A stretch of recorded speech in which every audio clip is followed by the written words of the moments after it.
Yo, hi, welcome back. Hello, how are we doing today? My hair looks like I have dog ears because I tied it up and I left it tied up for slightly too long. And so yeah, now I look like I got the big old floppies. One second. Okay, sorry. Had the Pixelplex going. The game is I quit Destiny just to get addicted to another game, unfortunately. Oof.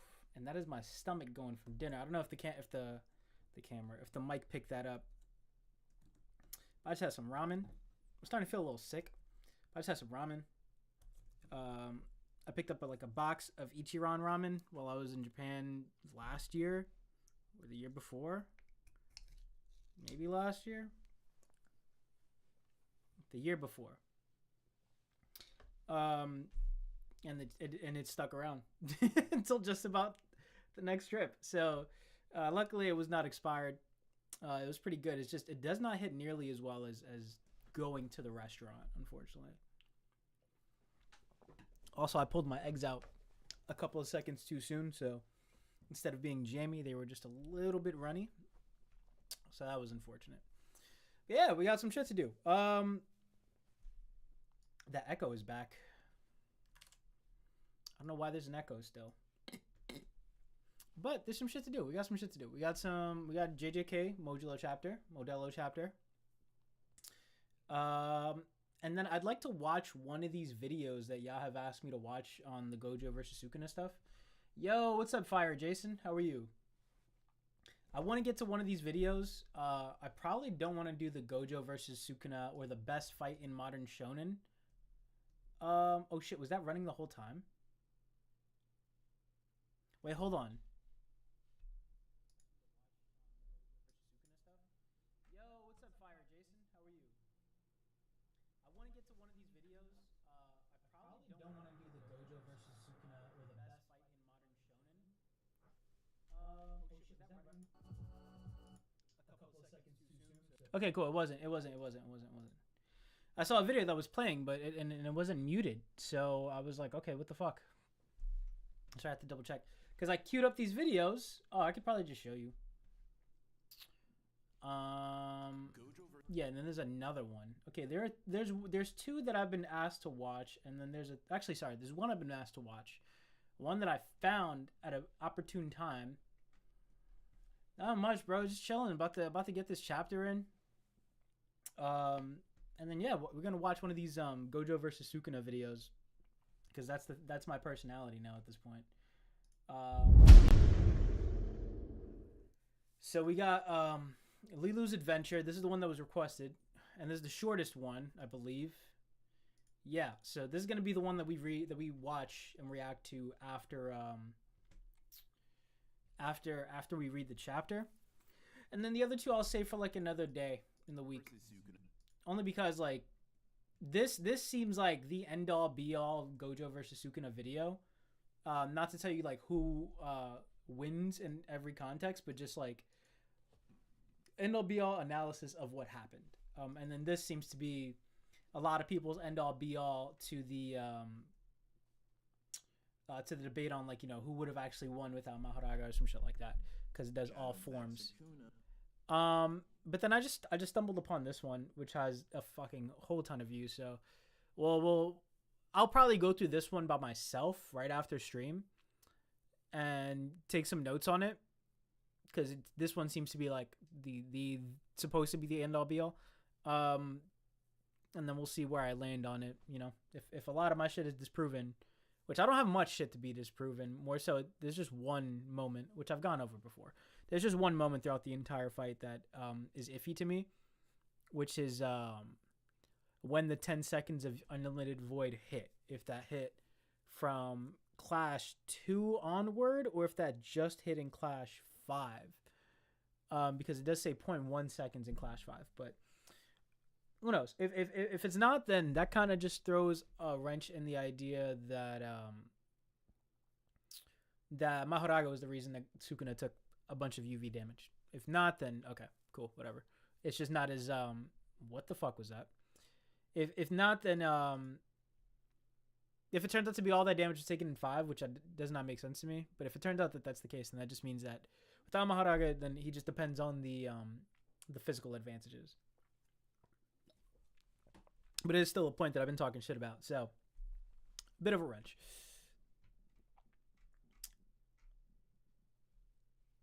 All right, let's see. So we got this. So you're gonna jump right into it. JJK, Modulo, chapter 23. Now what I'll do is I'll keep this shit on 1. How does that work? Okay, it's just outside of it. And then when the double page spreads come, I'll 2-page them. All right, I love how we're getting these 8 panels. I love how this is consistent. So this is earth liquor, huh? I'm a little scared to taste it, to make sure taste it, make sure it's not poisonous. What? Sure, I guess. I know he'd end up drinking most of it all by himself. I'm not drunk. Oh shit, sorry. He drinks it. Looks fine. I'll try this one. Wait. Just in case, I should test all of them for poison. Okay, gotcha. I'm telling you, I'm not drunk. Nobody said you are. You're such a pain. Come with me. Are you drunk? Yeah, a little. That was scary. Safe. I knew that'd get him to sober up. Guess he wasn't that drunk after all. And then what? He still some good sense in him. He got some sense in him. Gotcha. Okay. This is about to get crazy. This is about to get fucking crazy. Even if we eliminate cursed energy, because where we left off last time was them like, are we gonna save the world? Are we gonna do the Attack on Titan thing and just euthanize everyone, or, well, what's the end all be all here? So you got Yuji and Maru continuing their conversation on the importance of consent when changing the entire world's genes. Even if we eliminated cursed energy from the Japanese, cursed spirits will probably still be born, huh? Then what have we been talking about this whole time? In the end, it's nearly impossible to completely eliminate cursed energy from people. So it's not that he absorbed the information in the notebook, but more like he can just assess it? Access it? Okay. Wait, what's the difference between access and assess?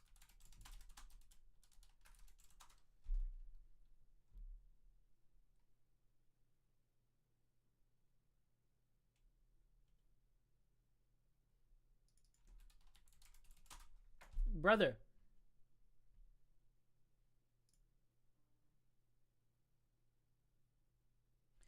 Okay, access and assess are both spelled the same way. Okay, thank goodness. I used to be an English major, which is crazy. I just be doubting myself. Okay. Let's first talk about, so I don't know which one this is. Access it or assess it. First, let's talk about people outside of Japan who are said to have no cursed energy. Like I said before, on Earth, cursed energy is something unique to the Japanese or those with Japanese ancestry, aside from a few more exceptions. People overseas do emit cursed energy, but it's incredibly faint compared to the Japanese. This feels like spirit energy. It is. So cursed spirits are still born outside of Japan. There aren't many, but once in a while, a strong one pops up. How can they be strong if the cursed energy is so faint then? Because the cursed energy is so weak overseas, there's only a few places it could gather and take actual shape without fading away. So the weak cursed spirits like you see in Japan wouldn't even grow enough to manifest there. And it's bit one, about 70 years since 70 years now since knowledge of cursed spirits was made public. Ever since then, the cursed energy from people outside of Japan has been flowing into Tokyo. In other words, even if we eliminated the cursed energy from the Japanese, cursed spirits originating overseas would keep occurring over there and in Tokyo just like they have so far. But if this is the pathway for every soul on Earth, that means souls from overseas pass through here too. Anyway, that's why we'd have to completely eliminate cursed energy from all of humanity, which includes those overseas. But we can't, right? Please continue. I'll consult my curse technique. Okay. When I've been talking about eliminating cursed energy this whole time, it was under the condition that it was even possible to do. Isn't that what you meant too when you talked about elimination?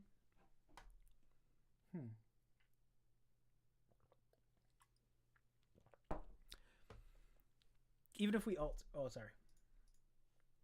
even if we altered the composition of people's souls to eliminate cursed energy, the Japanese and Sumerians could still emit very faint levels of cursed energy, just like the non-Japanese, right?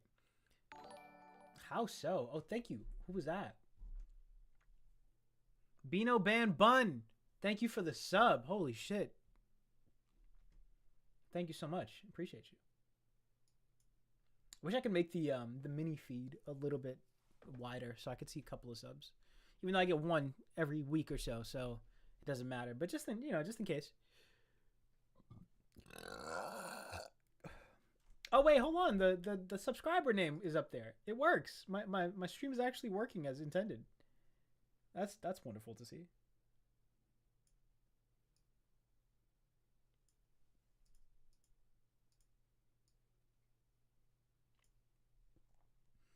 Sorry, just put that up there real quick. I will actually. I'm sorry. Let me move this.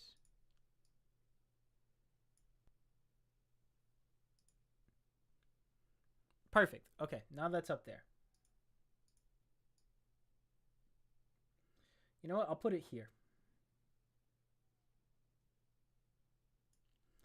Yeah, all the way in the top corner. Okay. That means cursed spirits would continue to be born from Japanese through the same process as those overseas. The numbers would dip a lot, but still, you're probably right. This time I'm using my curse technique to bring Sumerians and the Japanese into harmony. So I can't do that. Anything that would cause physical harm to anyone. Yeah, I bet. If cursed energy isn't there to keep our bodies running, there's a good chance it could cause damage. Aside from exceptions like Maki, and Toji, who had heavenly restriction and innately offered something in return for a physical boost, you can't completely get rid of cursed energy. That's just our fates as human beings. In a world with, I like how this is actually a wrench in there. I keep using that word. How this is a legitimate problem for them, which is that yes, you can technically remove cursed energy from people, but it can never be taken out entirely. But I don't see a why here. Maybe I've missed it, but I don't see like there's no explanation as to like why that's the case. I would think that if since it's life energy based, then removing all cursed energy would technically just kill people, like every single bit of it. But that's not explicitly said. In a world without sorcerers, won't the risk of even a few cursed spirits being born with high latent abilities be too high? I'll leave that part to me. As long as I have the time I've been given, I can deal with it before the next generation. It'll be a lot better than the current power balance between cursed spirits and Jujutsu sorcerers. The number of cursed spirits born every year can fit on one hand.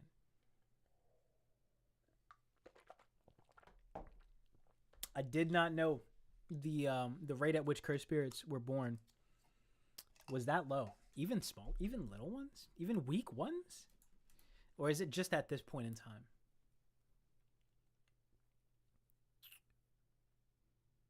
I'm sure the reconstruction of Tokyo will make progress too. I don't understand how that would be lower. Like, why would the amount of cursed spirits that are born every year be lower? If the idea of cursed energy has been made public, so more people know about it, and there hasn't really been anything done since the culling game to make that the case. But okay, maybe Yuji's just that fucking amazing. Sure, the reconstruction in Tokyo will make progress too.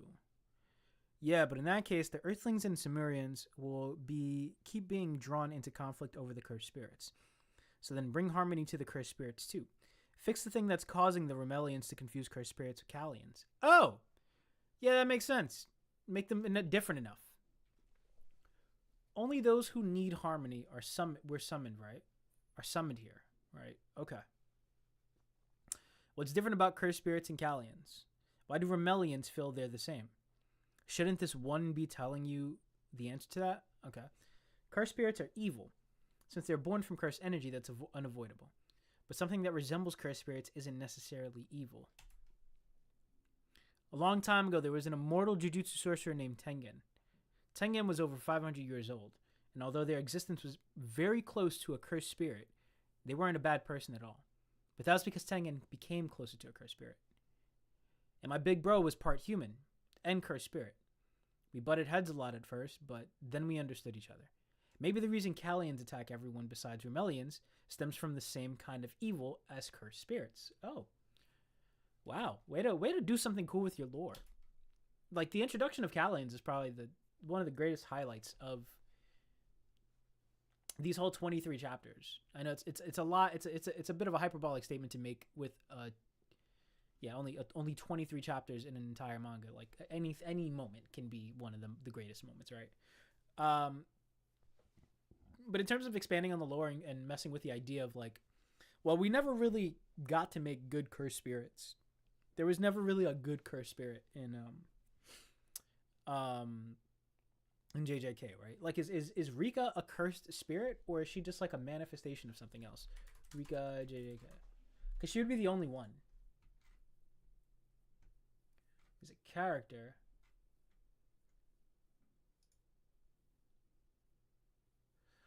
Okay, special grade vengeful cursed spirit Rika. Okay, I mean, she's good to one person, but I would still call Rika good, overall good.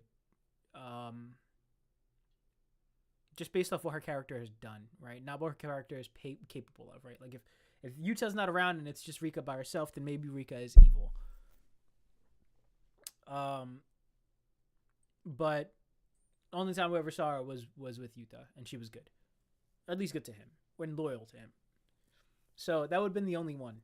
So I like the idea that that they've made Kalians to be like, no, these things are not seen as evil because they don't act evil. They're just plain old not evil in this other planet. So it's a cool little exploration of your lore there, Gege. Appreciate that. That's why we mistake cursed spirits and Kalians for being the same. Oh, sorry. Our souls are the same color. Among the multicolored souls, only Kalian spirits and Rumelians share the same colors. Cursed spirits are vessels made from the leakage of cursed energy. The problem is that the souls come to reside in those vessels. Oh, reside in those vessels. How to get TOTK mods working? It depends. White Wolf Knight, how you doing? Wolf, how you doing? A little random. Wonder if you knew how to get TOTK mods working. Just a little curious. I actually I introduced a mod recently. I'm gonna answer your question. I swear to God. I introduced a mod recently to TOTK, which updated the way that the dream home looks. So added windows and stuff like that. Changed some textures and shit. Added some more furniture inside the house. But it would not let my game load up when I put that mod on. If you're having problems with mods, then you might have an issue where certain mods are not compatible with one another. You might have a mod in there, so you put a new mod in there, and so now the game is not working. Or you're having problems getting mods in general. It should be as simple as, like, go to where your mods are saved. Like, you should be able to click into whatever emulator you're using and right click the game before opening it and hit, like, mod location or whatever. Let me see. Let me open up Yuzi real quick. I got you. There's one of two things. But yeah, that was the only time mods have ever not worked for me, is if like you could see the mods that you have on it. But you open mod location. This is my mod location folder. And I only got 4 mods on this. I had like a 60 FPS mod instead. And I had another mod on this. Actually, no, bullshit. That's not what happened. So the mods were perfectly fine. My problem was I did not update to 1.2.1. So I'm just trying to get a Wolf Link mod working, but at first I have to install an update and it just crashes my emulator. It's very weird. I'll try and talk to you about it later if you're available. Yeah, no, sorry. I completely lied. It's not that. So some mods do become incompatible with one another. Some mods, like, just will not work with each other. But yeah, if you're like on 1.0, like 1.1, You probably want to make sure that you update your game. Now I had a hard time finding 1.2.1 because I only updated recently, and by the time I went to go grab it from the site that I usually grab it from, the shit was gone. But I can probably link you to like someone's Google Drive that I got it from, and maybe that'll help. But yeah, if you've had mods on before Wolf, and then you just introduce a new one and now your game's not working, then you probably just need to have an update. That mod probably just is not compatible with your version of the game. Also, it depends on what update you have. Yeah, just shoot me a message on Discord. If you have, what is it called? Yeah, if you're still under 1.2.1 is probably like the best update to have on Tears of the Kingdom. So if there's an issue that you're having with it working, then yeah, first time opening this stuff up, finish up your stream and we'll talk later if you're available. Yeah, it should be one of two things. Either you need to have a correct update for your game, or you just need to figure out what mods are there. So if it's your first thing, I can screen share with you, and I'll screen grab some stuff for you, and then I'll send it to you on like how your mod folder should look, and how even like your save data should look, and just, I'll send you like 3 screenshots of like certain folders, and just if everything is working as it is, or if everything looks exactly the same, then it might just be your update. All right. I'll get back to it. Among the multicolored souls, only the Callian's cursed spirits. Okay, the problem is the souls that come to reside in those vessels. Souls that are the same colors as those of the Callians and Remelians. That's why we mistake cursed spirits and Callians for being the same. And why Callians don't attack Remelians. Oh, so it's not a reason they attack, but a reason they don't attack. Okay.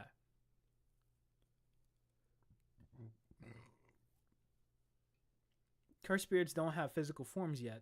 They function as a vessel for souls. Did that contradiction create a common trait with Callian spanning planets? Cursed spirits don't have physical forms, yet they function as a vessel for souls.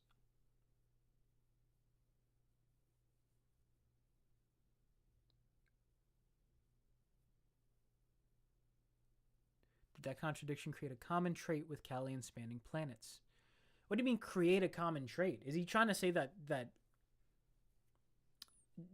sorcery was here first? How would that create an issue? Unless the Callians are first. And he's like, no, the fact that the Callians work this way and then it spread out to other things, maybe that's the issue. Do you think something can be done about it? I can't rewrite the color of their souls, but there are other ways. That help a lot. By what logic would it work on souls that aren't even born yet? I wouldn't directly affect the souls that will be born in the future, but if we remake this place where the souls of all on Earth pass through into a device that can split and reshape souls, we could scatter the color of souls. Yo, bro. If I gotta say souls 3 more times during the reading of this chapter, I'm gonna go take a shot. Okay, so the last time I said it was we could scatter the color of souls according to their forms and wipe out as much cursed energy as possible right here. Scatter the color of them, adjust their forms, and wipe out as much cursed energy. So there's really no other way. If you use that method, then the Callian aboard Nualnax right now will go ahead, take it. I'm sorry, Dabura. What the fuck? Oh, it's the black rope! So there's really no other way. I didn't realize we jumped to Africa. It's gonna install the game file for now. Worst comes to worst, I'm sure everything can be cleared up on a Discord. Yeah. I'm gonna be done with the stream in like half an hour or so. So if you're up and shit, then I'll send you a note when I hop off on Discord. This should be 5 minutes at most. The worst part is if you have to update your game is getting you that update.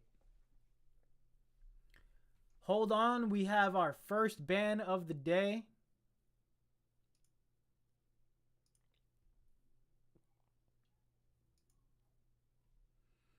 Don't fuck with no bots. All right.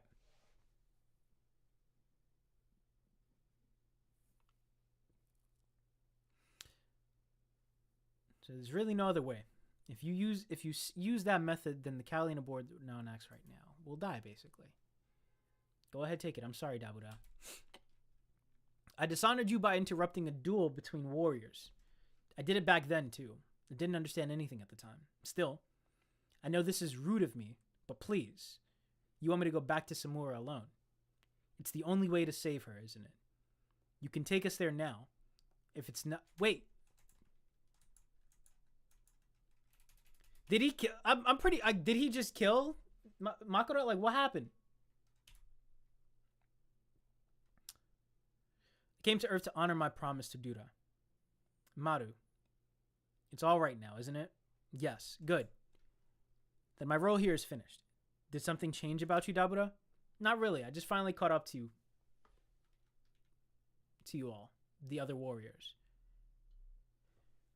Brother, let's go back. What the fuck? Like... I'm sorry? Like, did he just teleport Dabura? Like, what happened to that fight? Is this just gonna happen in a flashback now? Wait. Because Maru says, I'm sorry I interrupted you. Did he die? Like, I don't understand. Why? What is going on here? Unless this is this is a flashback. I'm just so confused by this. No, because this is clearly after his fight. If he's talking about being a warrior, then this is like either in the middle of, like, he teleported in and just grabbed Dabura in the middle of his fight, or he died.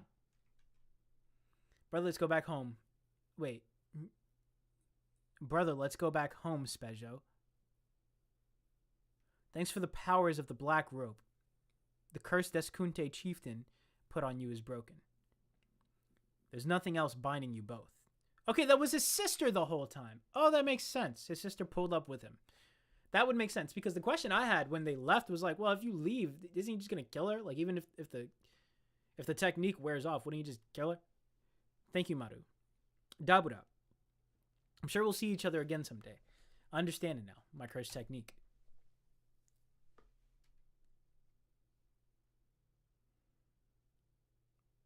Okay, and he's like throwing some souls in there. That should do it. Thank you, Yuji Itadori. Not Itadori Yuji? Okay, because it's the English version. And I'm truly sorry. You sure that's it? There's still one big job left to do. Yeah, but I don't think I need to do it by myself. But I think I need to do it by myself. Got it. Then we'll do our own thing. Then we'll both do our own thing. You've got it from here. Cursed spirits of Earth. That's right. I wasn't prepared. I wasn't prepared to take on the burden of such a sin. He sounded like, what's his fucking face? Like Aaron right now. I'm sorry. At the very least, may you rest in peace. Let's do it together. Don't worry. We're all here with you. They're dead as fuck. Thank you. Yeah, they're all dead. By offering prayers to pacify all spirits, I now conclude the ritual of harmony. This feels fucking hilarious. Is this just the same panel? Oh no, it's either either of them. Gotcha. So then, are they dead? Like, if his brother's dead, how do they conclude the ritual? So then they have to be alive. But Yuka doesn't look sickly here anymore. And again, what the fuck happened? The last thing we saw was that whatever opening up his thingy.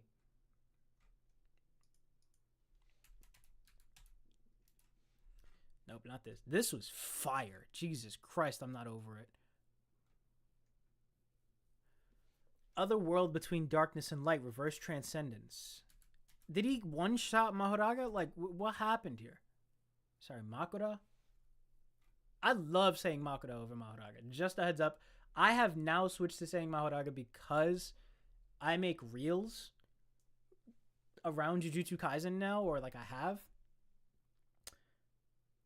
And because if I say Makura, then people are gonna be like, what the fuck are you talking about? But I much prefer calling this thing Makura. It sounds so much harder. There's that, and then Big Raga. Those are the only ways to refer to Mahoraga. Or Magoraha. I think I liked mispronouncing the name and saying Magoraha. Which is probably why I like saying Makura. Yeah, no, what the fuck happened here?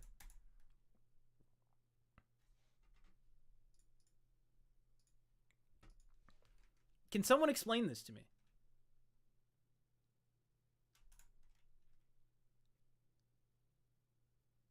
Did he teleport Dabura to Africa for the black rope? Is that Miguel? Am I being racist? I feel like the only one who would have spent the last 70 years working on the black rope and to be the one to hand it over would have been Miguel.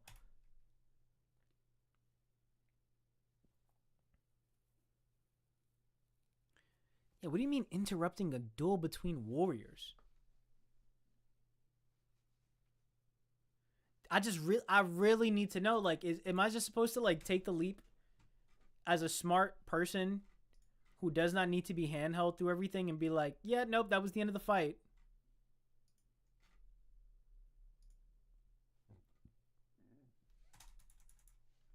Is it 21? It is 21.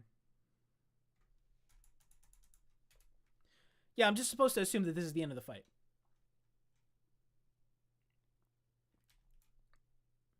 But the problem is, it's not the end, because then Maru wouldn't say in the middle of a fight. Unless he activates his domain, and before he can kill Makura, boom, he gets teleported out. Like, directly at, like, a second after this happened, he's teleported.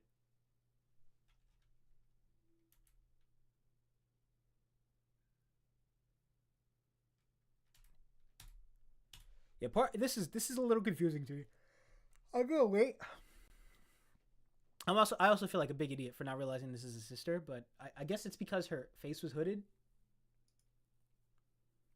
You know? I was like, damn, why are they covering her face if we don't know her, basically? Is this someone that we know in disguise? No, it was not. Yeah, no, like, this is so weird to me. All right, whatever. Moving on. Cool chapter.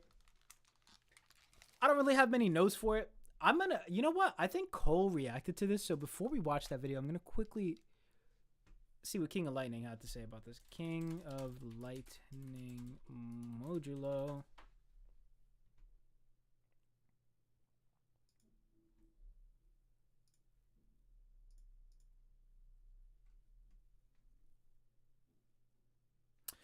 Oh, he hasn't reacted to 23 yet. That's unfortunate. That is very unfortunate. I was going to quickly listen to his take.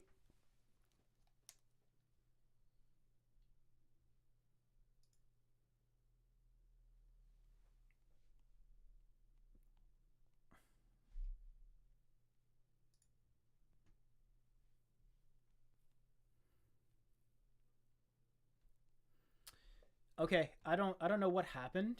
I think I stopped streaming on Twitch. Oh no, there we are. We're good to go. I forgot to hit record for this stream too, so we're absolutely fucked when it comes to clipping things for tomorrow. All right, let's listen to this little thingy.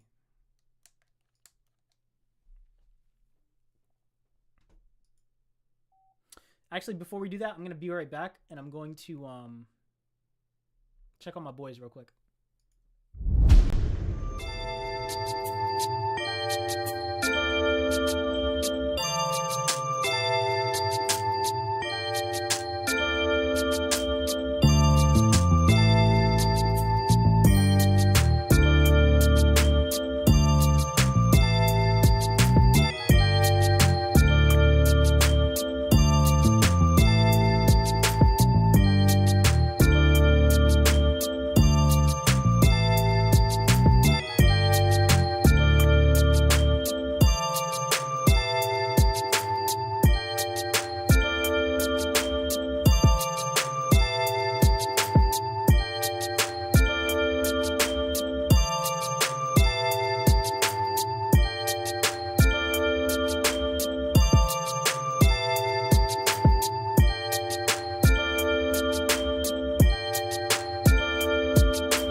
All right, we're back. Yeah, I think I'm okay. I'm recording now, so whatever we get from this reaction, I can put out theoretically tomorrow morning.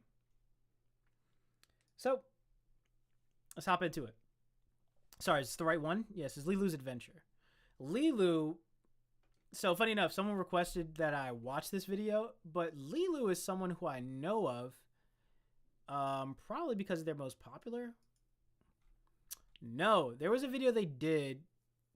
Oh, Adult Gon versus Netero. I saw that one. I'm pretty sure that was the only one. Yeah, so I did learn about them before. But yeah, we're gonna watch this video. Let's see what's good. This is in all forms, by the way. So I guess we're gonna have like, you know, hidden inventory Gojo versus like a one finger Sukuna. Like they're gonna go through everything. So I assume this is gonna be good. Is saving an ultimate attack that can one-shot kill everyone there. Hey, what's up everybody? It's Lilo, and today we're talking about why Gojo versus Sukuna is obvious. Stay steady. Alright, I'll be real with you. I got Zoomer brain. So it's gonna be at 1.5 speed. Also, Sukuna is a red flag. But I'm not gonna overthink it. In pursuit of your dreams and goals, are born to win, you're made for greatness, and I definitely believe in you guys. Keep up the great work each and every day. So Gojo versus Sukuna is a battle between two rivals with nearly identical titles, and both of them being by far the strongest sorcerers of their respective eras. Today we're going to analyze every major segment from their battle to find out from a logical power scaling perspective who is truly stronger than who between these two characters. To start the video off, first we have to talk about how Gojo and Sukuna prepared for the battle. Sukuna went into this battle with an 8-step plan specifically designed to kill Gojo. Gojo's plan, on the other hand, was, I'm going in there straight up with an 8-step. Yeah, let's see what the steps Start the video are. off. First, we have to talk about how Gojo and Sukuna prepared for the battle. Sukuna was definitely, what was it called?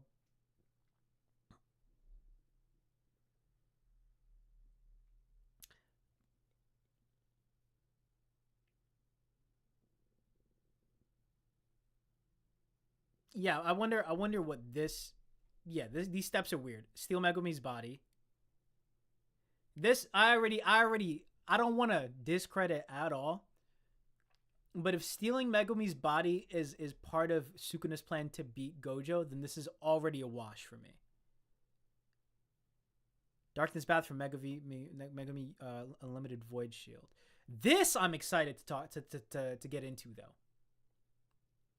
I don't understand how it beat to make Mahoraga like subjective to you or whatever, or subject to you. What is the word that I'm looking for? To make Makura obey you? The subjugation ritual. Holy shit, that's what I'm thinking of. That's why I keep thinking subject. We'll see.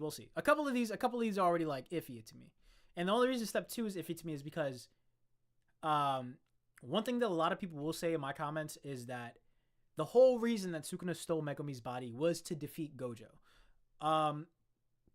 I don't think that's true, because 213 213 when Gojo's, Jesus Christ, in chapter 213 when Sukuna steals Megumi's body, he tells you exactly why he stole his body, and it was because he needed to get out of Yuji's body, because Yuji's body was, he knows Yuji was specifically made. I don't know if he knows he was specifically made, but he knows that Yuji's body is incompatible with what he wants to do, not because he has no curse technique or anything like that, but because Yuji can control Sukuna. He can turn him off and on whenever he wants to. Whereas Megumi, he sees, has the potential to, 1, withstand the transfer, and 2, to be broken enough like have his soul damaged enough that he does not have to fight for control like he does with Megumi, like he does with Yuji. So if the idea of step 2 is that, yeah, Sukuna planned all the way from chapter 2 or whatever, since chapter 8 when he first fought Megumi, that he was gonna use his body to beat Gojo. Then I don't know if I could get jiggy with that. Battle with an 8-step plan specific. Oh shit, sorry. First, we have to talk about kill Gojo. Gojo and Sukuna prepared for the battle. Sukuna went into this battle with an 8-step. All right, steps 4. Stay Megumi form, mental effect on Gojo. I mean, again, I'm gonna put all my cards out there now, because I might get proven wrong, but I'm gonna tell you exactly right now my potential gripes with whatever these steps are. Which is that, yeah, sure, that you could say that this is for. Sorry, one sec.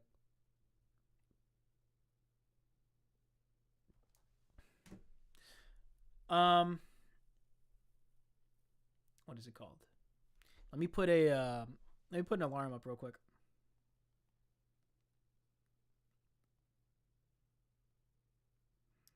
$9:45.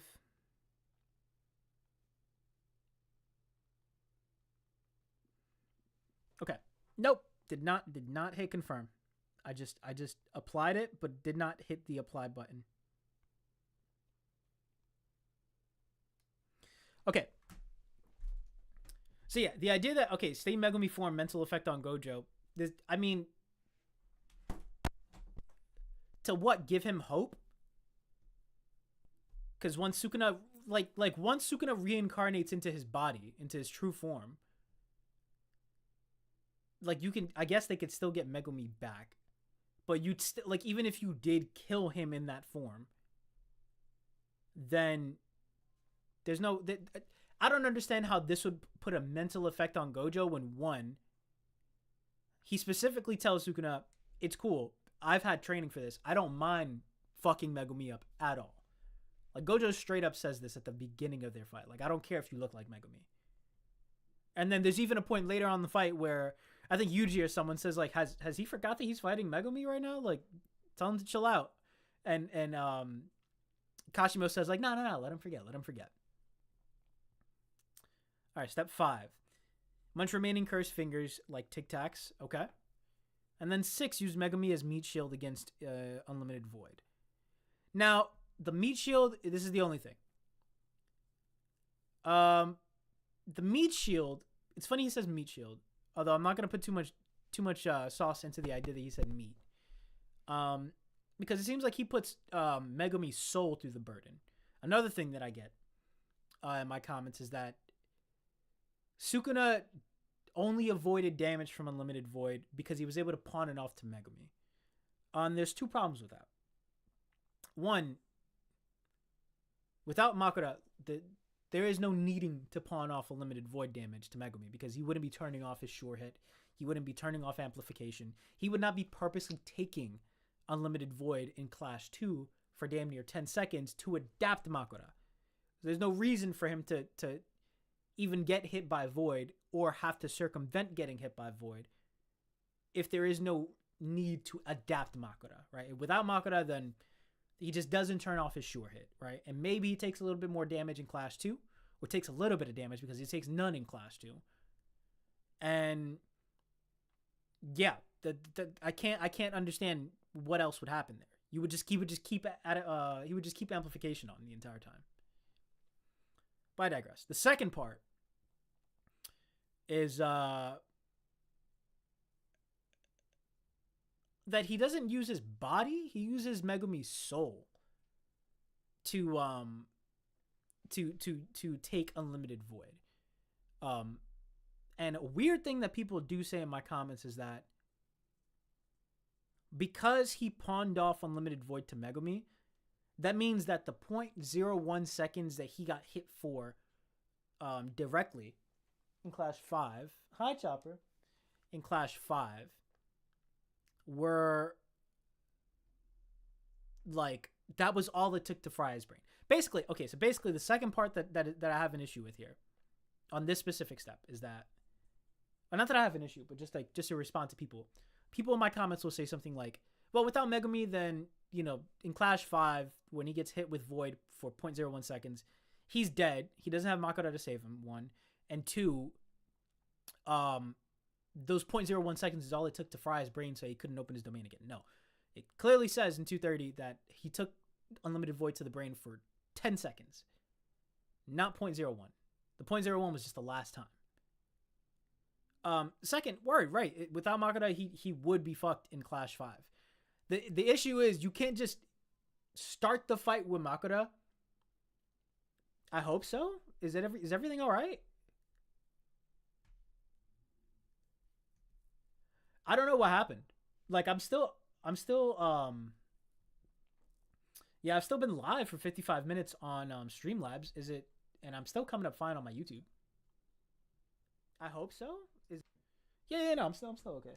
What's up, Chopper? Chopper's legit just laying. He opened up the door this much to like get his head through, and now he's just laying in the crack. I'm gonna take a quick video of him for my girl.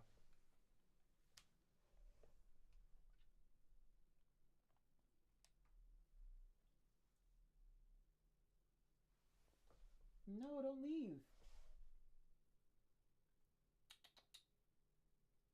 Wow. What a Pookie. Hi, Pookie. Sorry. When my ferrets are being cute, they have to get recorded. Yeah, I guess I did restart. I mean, it didn't restart on my Streamlabs, but I guess it did restart elsewhere. I think just on Twitch though, because YouTube never restarted. I'm still looking at my live on YouTube.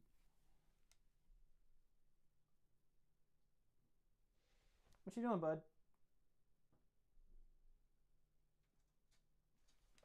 Okay. Sorry. So the first thing is that the idea that... Sorry. Let me go back. Sukuna in Class 2 gets hit with Unlimited Void for about 10 seconds because he turns off Sure Hit, he turns off Amplification. He directs this to Megumi's soul. So, when he gets hit for 0.01 seconds in Clash 5, that also fries his brain, but more immediate, right? But he's able to at least direct this to Megumi's soul. The problem is, yes, there are two souls in Megumi's body, Sukuna's and Megumi's. He's pawning off adaptation to Megumi's soul. But he's still taking the physical effect of it. That's why 230 tells you his brain, the total amount of seconds that void... There's the same chapter that tells you... Sorry. A plan specifically designed to kill Gojo. Gojo's plan, on the other hand... Let me just quickly go over this.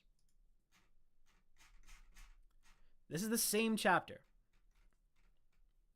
It's probably the most important chapter. Not in the entire fight, but just because of Gojo stands.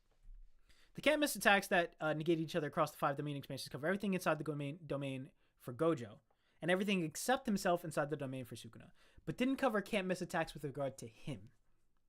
So can't miss attacks were okay to hit him. Him being Megumi. Right? He let Megumi's soul bear the burden of adaptation. But when Sukuna goes to activate his domain later, in the same chapter, what does it say? The amount of time the Unlimited Void struck Sukuna totaled less than 10 seconds. Sukuna got hit in the previous chapter for 0.01 seconds without being able to direct it to Megumi, right?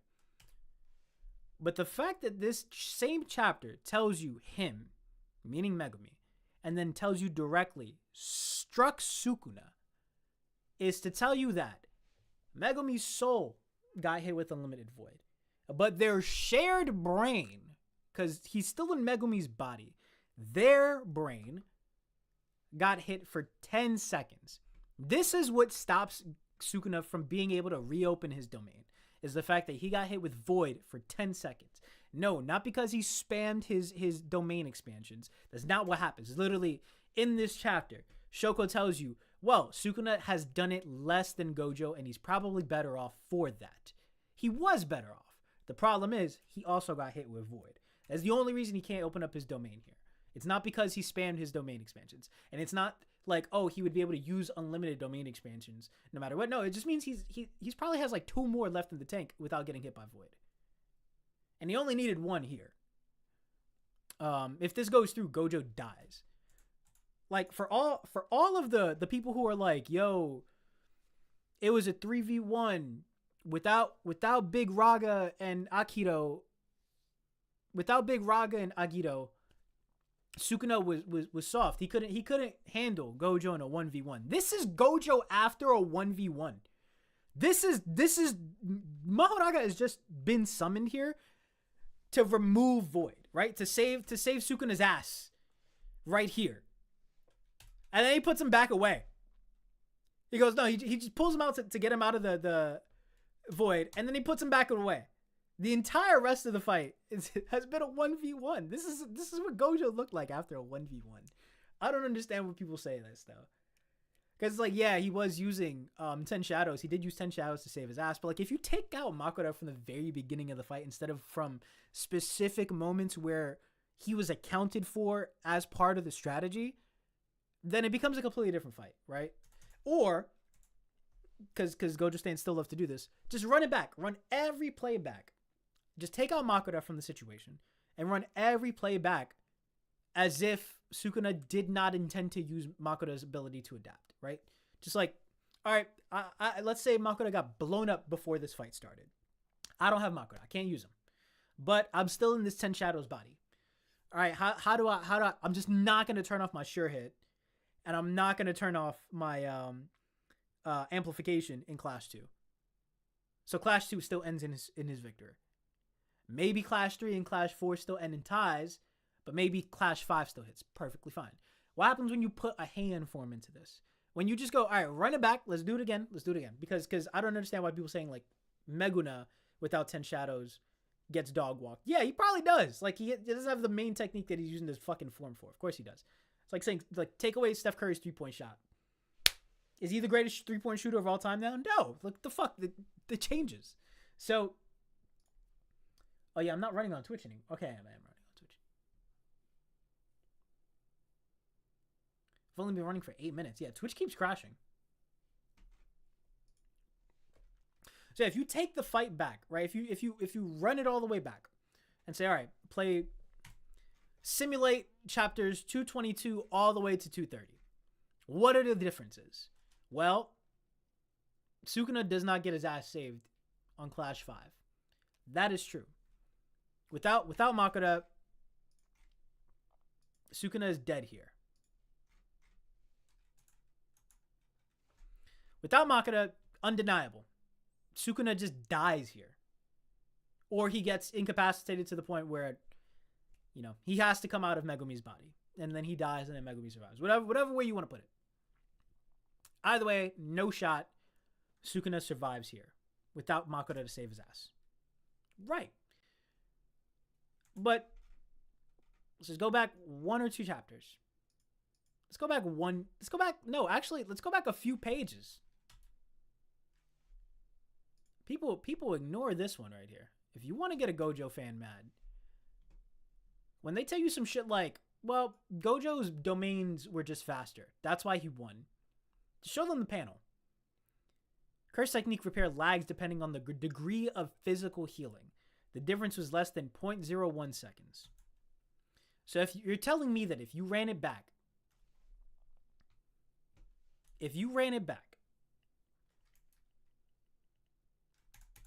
oh, there it is. Sorry.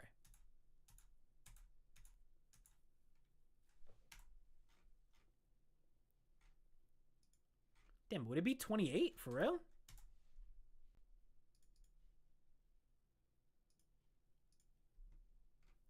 I guess it was. Yeah, that makes sense. So when you say the degree of physical healing, do you mean like that? Do you mean like that? Like a hole in your chest physical healing? Do you mean that shit like that is the reason that Sukuna lagged behind Gojo? That's what physical healing means, right? Like, I have to repair my technique, but I also have to repair my body enough to be able to maintain the technique, because that's the win condition for Gojo during these clashes, is to do enough damage to Sukuna's body that he cannot maintain Malevolent Shrine. And then Sukuna's win condition there is to do enough damage to Gojo's barrier from the outside that it crumbles, right? That his domain crumbles. And then I can hit him with Shrine or whatever. Those there, they have 2 separate win conditions there. They have 2 separate goals there during their clashes. So you telling me this happens to a Heian form Sukuna? You telling me a dude with 4 arms? This happens to? All right, let's say it still does, right? Let's say it still does. You're telling me that a Heian form Sukuna with no Makura, there's no reason for him to turn off amplification. There's no reason for him to be getting caught by anything or to like be stalling out any of the fight. You're telling me that a Heian form Sukuna lags behind in physical healing. Still lags behind by 0.01 seconds. If the difference was 0.01 seconds versus Meguna, and a Heian form Sukuna has increased durability, right? Because we saw all the shit he tanked. We saw this form got knocked out by 1 Black Flash, and the other one tanked 7. So clearly, there's, and he was already on his last legs by then. So clearly, Heian form Sukuna is way more durable than Megumi. Now, by way more durable, do I mean more than 0.01 seconds of physical healing durable? I would hope that's what that means. I would hope that being able to tank 7 Black Flashes without going out cold means, or tank everything else that he tanked once he transformed into hand form. With less output, mind you. There's no lag. I'm sorry, there's no lag. If anything, Gojo would lag behind. But even if he doesn't, even if we just keep these as ties, then guess what? This last 5th clash just ends in a tie too. There's no need for Makoto to save his ass because there's no reason for him to get put in this situation anyway. And then we go on to 230. So without being hit for 10 seconds with Void, to his brain, to their shared brain. Because no, like, yeah, he's pawning off the adaptation to Megumi's soul, but they still share a brain. Without Makoto, this doesn't happen. And so, without Makoto, this is Gojo after a 1v1 versus Heian Sukuna. I'm sorry, he just dies here. Suda opens up his domain perfectly fine here, if he's in Heian form, and then Gojo just dies. That's it. I don't understand. The thing is with Gojo stands is that I will very clearly explain this to them. Like, hey, just heads up, Heian form has more durability, right? Can we agree to that? Yes, he's more durable. Okay, so then there's no reason for him to get hit with a limited void in Clash 5. Which means 230 page 12. 230 page 12 happens. Or sorry, 230 page 14 is what I should be saying. 230 page 14 just goes off without a hitch. That's all that means in the Heian form. And it's like the Patrick meme. You know, when Rayman, is it Rayman? What the fuck is his name? The villain from SpongeBob, where he's holding up the wallet to Patrick. He's like, "Is this your wallet?" And Patrick's like, "No." And he's like, "Well, it has your ID in it." And he's like, "Is this your ID?" He's like, "Yeah." And he's like, "Well, I found this ID in this wallet. Doesn't that mean that this is your wallet?" And Patrick's like, "Nope." That's how it feels arguing with Gojo stands, because they'll tell you, "Yo, Sukuna needed Makoto because he screamed for Makoto in 1035 or whatever, right? He needed Makoto because of this." They'll point at this photo, and they'll be like, "Look, clearly he was sad as fuck." It's like, yeah, that's a hilarious moment. But he's not calling Makoto to save his ass. He's calling Makoto to go after the right thing here, right? He's telling him to stop the attack. So, Purple goes off without a hitch, and then we got, the airport scene, and then we got. This is the other thing people point to. That was something I could not do. They go, he needed Makoto because he could not get past Infinite Void, or he could not get past Infinity without him. The dumbest argument, because it's like saying the first domain clash or the first 2 domain clashes don't exist. Sorry. 226? Yeah, it's like, what do you mean he didn't have a... What do you mean he didn't have a way past Infinity? Is this not Infinity? I'm sorry. Is this not Infinity? Is that not Infinity? No. The cope is that, well, Gojo's domain was just broken. He can't use Infinity. Cool. It's still a sure hit technique. Like, wait, what's it called? Wait, hold on. I got you. There's a fucking Gojo statement for every single one of these copes. While our can't miss commands offset each other inside the domain, Sukuna has no means of attack other than amplification for defeating my limitless curse technique. that gives me a big advantage, right? Gojo says, aside from so the idea that no, he had no way around infinity. Amplification is already stated by Gojo to be a way around infinity, and was proven in Shibuya. But whatever. Second of all, his fucking domain expansion bypassed infinity. The only reason why like Gojo was perfectly fine in classes 3, 4, and 5 was because their can't miss attacks offset each other. They both have can't miss. They both have overlapping domains, so no one's can't miss is hitting each other. That's why it's also the reason why Sukuna doesn't get hit with Void until he turns off his sure hit and his amplification. And until Clash 5. So there is Sukuna had no way around infinity. That's debunked. The idea that oh, that's what it is. When you debunk that, they just tell you, well, it wasn't strong enough to kill Gojo. Even though he broke it, even though what I said is completely untrue and is disproven, it wasn't enough to kill Gojo. No, it wasn't enough to kill Gojo. Not in a couple of seconds. Of course not, it's not enough to kill Gojo in a couple of seconds. The whole thing is that, well, I'm going to try and keep you here. That's why Sukuna calls this shit tedious. When he pops out the second simple domain, he's like, well, you're just avoiding the inevitable. Like, it's exactly what Chosa says here. Compared to, it's only going to buy you time. The whole goal for Gojo here is that I cannot withstand Shrine for the entirety of Shrine's existence, right? Like, if he pulls out Shrine for 3 minutes, and it's just me in here with no counter with my own domain to offset the sure hit, then he's going to die. That's why 230, Sukuna tells him, I'm going to close off the domain. He goes, now I'll close off the domain with a barrier and you'll have nowhere to run. It's not that Gojo could just tank Shrine. It's that he could tank it for the few seconds that he had made for himself to get out of its effective range. And that's why Gojo in, like, I think the next chapter before their second clash, like, bro, I did not give a fuck about this fight that much until people started telling me in the comments I was an idiot. And I was like, wait, what the fuck? I was like, what did I miss? I was like, narratively, like, there's no reason for Gojo to win this fight. But if we're actually doing a power scaling thing, no, wait, what the fuck? Like, now I'm like, all right, now I'm an expert on this fight. So he pulls out, he leaves, activates another domain.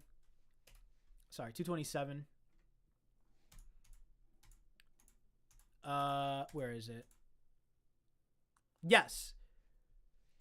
Direct, like, the entire thing was for the entire, like, brother, Gojo spammed RCT, used simple domain, and then would go on to use Falling Blossom after this. But spammed RCT and simple domain to move 10 feet.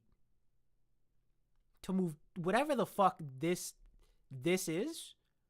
That's, Gojo had to do that to get out of that. And then look, turns off his can't miss. Boom, shakalaka, broken. And he's keeping up his sign. So again, I just don't understand it. All right, we're gonna go back to it. The TLDR for anyone who has joined is that the copes behind Gojo still beating a Heian Sukuna is stupid, because at the end of the day, the only time Sukuna ever actually needed a bailout from Makoto was during Clash 5. This moment here. But this moment doesn't happen if Sukuna has enough durability to not lag behind the activation of that domain by 0.01 seconds, which clearly a Heian form Sukuna is way more durable. That's it. It's because he is much more durable in his true form than he is in Meguna. This doesn't happen. Which means this last fight, this last clash would just end in another tie. And then what happens if it ends in a tie?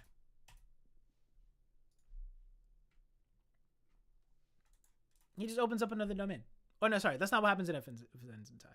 Sorry, that last, without Makoto in a Heian form, he just, that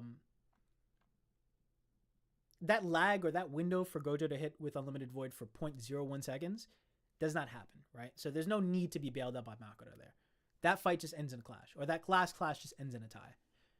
But the other thing is, without Makoto, he's not turning off his sure hit.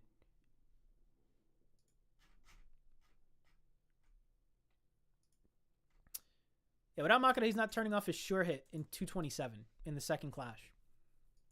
He's keeping it on, so maybe like, you know, it doesn't end as quickly as it does here, right? Because he only needs to touch Gojo for like a few seconds while he's breaking his barrier. I doubt that he's able to stay behind Gojo like this for 3 minutes, right? It's not like he turned on the sure hit or turned on his sure hit, or turned off his sure hit to increase barrier. It's not like he did any of that to stay touching Gojo for 3 whole minutes. No, this happens immediately. That's why he's still behind him right here. That's why the second that Gojo realizes that Sukuna's just on his back, his domain crumbles and he has to leave. He has to try to get out of the effective range. Right?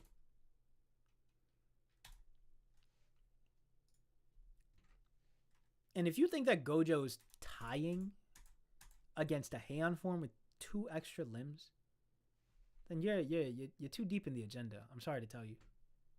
I'm sorry. Even if Gojo is more deadly hand to hand than Sukuna, he still has 2 more fucking hands to block this double the amount of attacks. Like, I just don't understand it. I don't understand it whatsoever.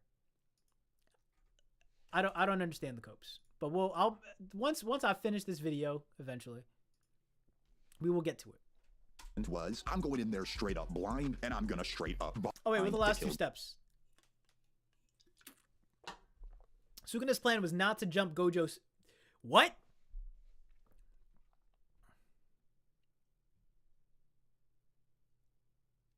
What is this? What are these last 2 steps? Oh, sorry.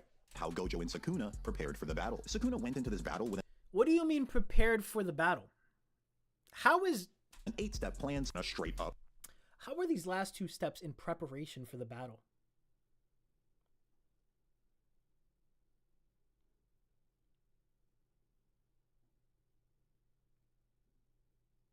I already don't like this video. How are these last 2 steps in preparation? You think he planned to jump Gojo with Agito 1v like in the past? The only reason Sukuna summons Agito, I'll show you right now. It's in it's in 236. He tells you the whole fucking plan. The first time Makuta adapted to your inviolability, it transmuted its own cursed energy in order to neutralize and nullify you. That was something I couldn't. Not that I couldn't do World Cuddling Slash without Makuta. That's true. That's also true. But people take... Here's the problem with Gojo's stance, is that y'all take... I needed Makuta to develop this World Cutting Slash, and this World Cutting Slash killed Gojo, and y'all compile it to mean I needed World Cutting Slash to kill Gojo. That might have been true after the domains were tapped, right? But there's no world where Sukuna goes into the fight going, I need to develop this far-fetched ass technique just to kill you. When clearly he had domain and domain amplification. Now, you know, whether or not domain amplification was going to be enough to beat Gojo senselessly, I doubt it. Like, if he had no domain and just had amplification, and that was his only counter to Void, then no, Sukuna is getting his ass beat. But because he's not superior in hand to hand. But the thing is, he would just make sure that this ends during the clashes or whatever. So Sukuna says that was something I could not do. So I waited. I waited until I could obtain an adaptation that would match your inviolability. Let me explain to you where those moments happened. Let me show you where these moments happened. 228. Yeah, he first summons the wheel. And then what happens? Makuta breaks through Void. He's like, all right, cool. Got you through there. Let me end it now. Save myself some energy. It doesn't work out. And then... Sorry. That was Makuta adapting to infinity. Or to unlimited Void. But Makuta adapts to infinity. Or the inviolability. It is right here. He cuts Gojo in the arm. Yeah, or in the shoulder. That is the first adaptation. And Sukuna realizes, while he's in the shadow, right? Because he got his shit dazed real quick. So he's like, let me recoup. And let me think about this. During all of this, He's trying to make an opening so Makura can attack. Sukuna is watching, and he's going, well, I can't. He's like, okay. Sorry. When Sukuna comes out, he's like, I can't do I can't do that, right? Sorry. I'm very bad at explaining this stuff. This is why I script my videos. The first adaptation, he transmuted his cursed energy. I couldn't do that. That is oh no, sorry. So I waited until I can tape an adaptation that could match your viability. That is what he's doing here.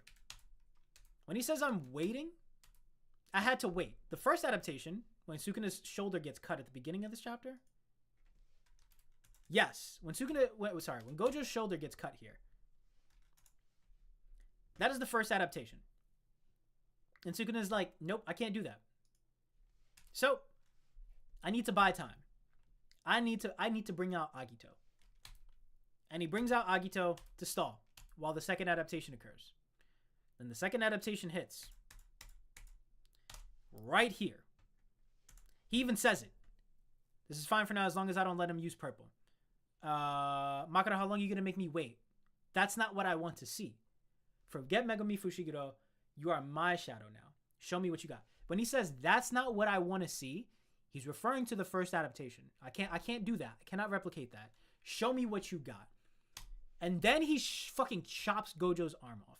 And you can see the moment he chops Gojo's arm off, or they chop Gojo's arm off, it cuts through the building behind him. And Sukuna goes, very good.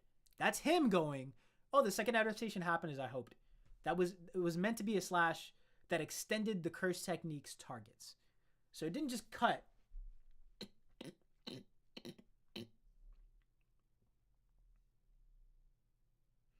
You got it. You got it, my boy. I'll see you soon. So, the second adaptation is right here. This is exactly it. Sorry, 1 second. One of my ferrets is going crazy.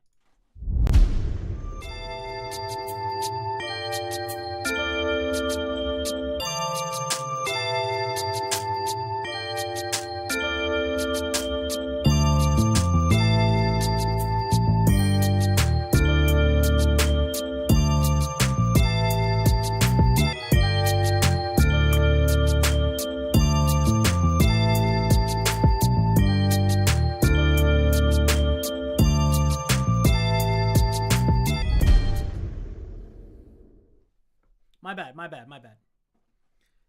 One of them sounded like he was like trying to get into like the plant pot in the kitchen, but he was just scratching himself in one of the pans. So it just sounded like he was making a bunch of noise. Sorry. So the second adaptation, the extension of the curse techniques targets is here. This is it. This is what happens. So I don't understand what this video is saying by the preparation for this was to jump Gojo 1v1, 3v1. He never intended that, right? If that was part of his plan, he would have pulled that out before 2:30. He was trying to end the fight here. He's like, all right, I've already gotten Makura to adapt to Unlimited Void. What's good, Chance? How's it going, Team Cookie? He already got Makura to adapt to Unlimited Void. He was like, cool, I've nullified your domain forever. I've nullified not just your domain, but any 6 eyes user that comes afterwards, right? I've done what I need to do. Let me end this fight. And then I'll adapt to Infinity as well over time, right? Because he's already started. Sukuna realizes that he's already started the process for adaptation. It's only going to take longer if he doesn't get hit with Infinity again. So, or if he doesn't have more encounters for Infinity to rush the adaptation process. The adaptation process for Infinity has already started, right? So, it's cool. If I kill Gojo now, Makura will still adapt to Infinity eventually. It's going to take like a few more minutes or whatever. But we're good to go. I can end this fight. So I don't understand what you mean by the planning or the preparation for this fight included jumping Gojo. If that was clearly something that came in afterwards. designed to kill Gojo. Gojo's plan, on the other hand, was, I'm going in there straight up blind, and I'm gonna straight up box. And with this terrible strategy, Gojo nearly killed Sukuna 7 times, and this fight is only 12 chapters long. To put that into perspective, he almost died once per chapter. 4 of these near deaths came from using reverse curse technique to heal curse technique. Each time Gojo or Sukuna do that, they risk death because it damages the brain. And in all fairness, that's 4 times Gojo almost died as well, because he replenished his curse technique with the same dangerous method. 3 of the near deaths, however, Gojo just genuinely outperformed Sukuna to the point where Sukuna is about to die. In all 3 of these scenarios, Sukuna had nothing in his original arsenal to save himself and had to rely on the stolen techniques of Mahoraga. Oh no, oh no, oh no. Wait, hold on. What do you mean? Wait, hold on. Sukuna had nothing in his original arsenal. In his original arsenal. Had nothing in his original, and then we're showing the knockout page too. I don't understand what this has to do with what you're saying. Wouldn't you show a Heian form here and just be like, all right, Heian form, we saw the techniques the Heian form had. They weren't shit. This is where you would say that. Or this is where you would show that. Be like, it's a 60-minute video. It's whatever. But I can already hear what side of the aisle he's on, right? It's very obvious what team this person is on to call the techniques stolen. To save himself and had to rely on the stolen techniques of Mahoraga in the 10 Shadows. This scenario of using stolen powers to save his life continues all the way throughout the fight up until the very conclusion. Gojo is 3v1 boxing Sukuna, Mahoraga, and the fused 10 Shadow Beast, the latter 2 both being powered up significantly from Sukuna. Despite this, Gojo's so powerful that he proceeds to outbox all 3, put Sukuna in a state of near death, while Gojo is stronger than ever after just activating 2 black flashes. What do you mean stronger than ever? Put Sukuna in a state of near death, while Gojo is stronger than ever.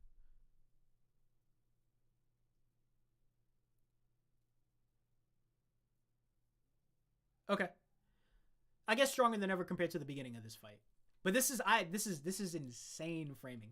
Even if I was like a Sukuna glazer, which people call me, but I have Makura over Sukuna. Like it goes Hakari, Makura, and then maybe Sukuna and then Gojo. Or Gojo Sukuna. It depends on which arc I've recently watched, right? If I'm watching season 2, up until his ceiling, Gojo's my favorite character. And then when Sukuna has his moment to shine out, I'm like, all right, Sukuna's he a bitch ass dude, but he really showed out this season. So it depends on which part of the season 2 I'm watching. Otherwise, season 1 I have Gojo the entire way through. So I guess overall I do have Gojo over Sukuna, not in terms of strength, but just like my favorite, because he spends more time being my favorite than Sukuna does. Ever after just activating. But even if I was a Sukuna glazer, I would at least try to hide it a little bit in the intro. No, like I wouldn't try to make it so obvious on which team I'm on. But I don't know. This framing is crazy. Let's hear it. 2 black flashes. The next page, Sukuna, in this state of near death, does an off-screen binding vow so he can fire world-cutting slash without hand signs for 1 attack. For transforming, we had half his arms. Sukuna imposed a binding vow on the activation of conditions so he could cut Gojo. They must satisfy both palm sign and curse chant conditions for the slash to the world. Okay. And he kills Gojo with it. World-cutting slash is a powerful technique Sukuna learned this very moment from Mahoraga. Even though world-cutting slash... Not this very moment. Again, like, that's what I'm saying. We just went over this. This happened here. Oh, sorry. That's not this very moment. Sukuna learned this while the other 2 were still alive. So maybe a couple moments, but like... was not part of the original Heian era Sukuna's arsenal. This still shows Sukuna's fighting genius because this world-cutting slash was the reward for Sukuna following his elaborate 8-step plan. Then, after the battle concludes, Gojo states a battle between himself and Heian era Sukuna would be very close, but he lost to Maguna after trying to use all of his abilities and skill, and he lost while Sukuna... Maybe there's a moment at the before the start of this fight where he talks about like, I'm gonna need to use these combined Shikigami techniques or whatever versus Gojo, but it seems like he's just testing the waters. He's like, all right, what do these things do? Like, I'm looking at the Yoruzu fight specifically. Was still holding back a secret technique. This scene narratively heavily implies that Meguna and Heian era Sukuna are both stronger than Gojo. It's meant to he never... What? Secret technique to Meguna after trying to use all of his abilities and skill, and he lost while Sukuna was still holding back a secret technique. Does he hold back a secret technique, or is he just holding back his form and all his other techniques that he would have access to in that form? Like Hollow Wicker Basket, or his Cursed Tool, or his 2 extra arms and mouths. I mean, there is a moment in like 230 or 233 where they're talking about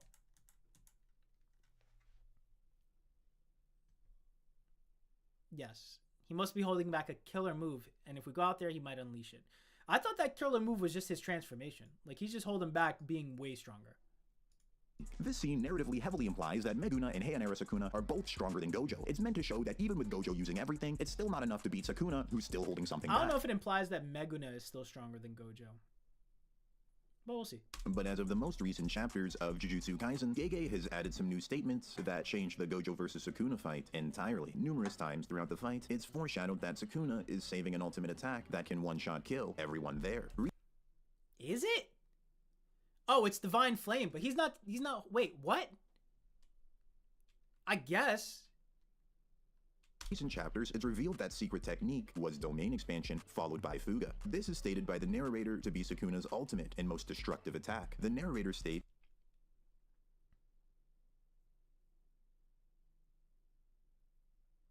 okay, calling in an ultimate secret heart, art, that makes sense. Okay, so if this was his, like fuck off everyone move, then that would make sense. But would he pop this as soon as anyone jumped in? Considering that he only used it once? I guess if he was very desperate to, which he was by the time he uses, if he was really backed into a corner, I guess he would. That this attack would not work on Gojo, however, because Gojo's so powerful, he can just change the domain barrier size and neutralize Fuga completely. So, because Gojo's so powerful, he can just change the domain barrier. That this attack would not work. In his fight against Satoru Gojo, he changed the conditions for his barrier technique and continually restricted the effective range, resulting in insufficient firepower, so he had been sealing Divine Flame. I'm sorry, is the narrator saying that Gojo did that? Was it 258? 259? I'm going to 258. Okay, so it's 259.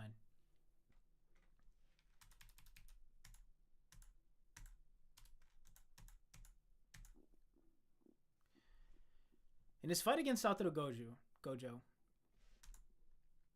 Okay, so it's all in reference to Sukuna. So it's in his fight against Satoru Gojo.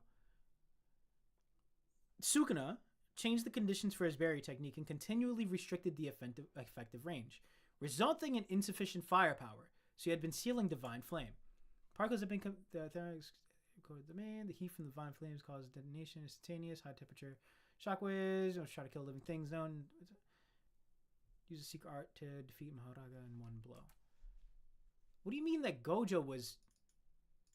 The narrator to be Sukuna's ultimate and most destructive attack. The narrator states that this attack would not work on Gojo, however, because Gojo's so powerful, he can just change the domain barrier size and neutralize Fuga completely.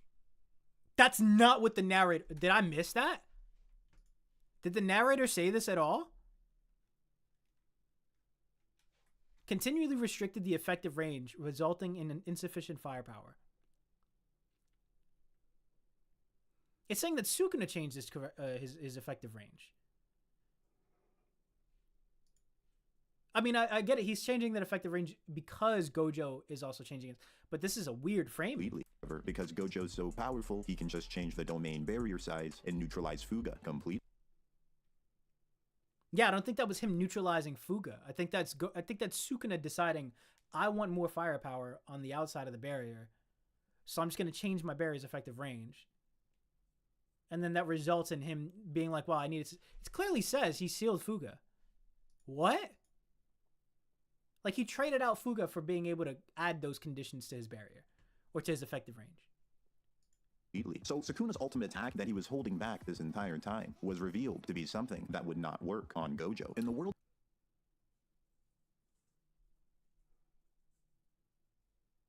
When was it... Wait, first, two things. Why would it not work on Gojo? Like, if Sukuna had unleashed Divine Flame as it is here, you're telling me that doesn't hit Gojo? If it's inside of his domain, you're telling me that does not hit Gojo? Okay. But even if it doesn't, right?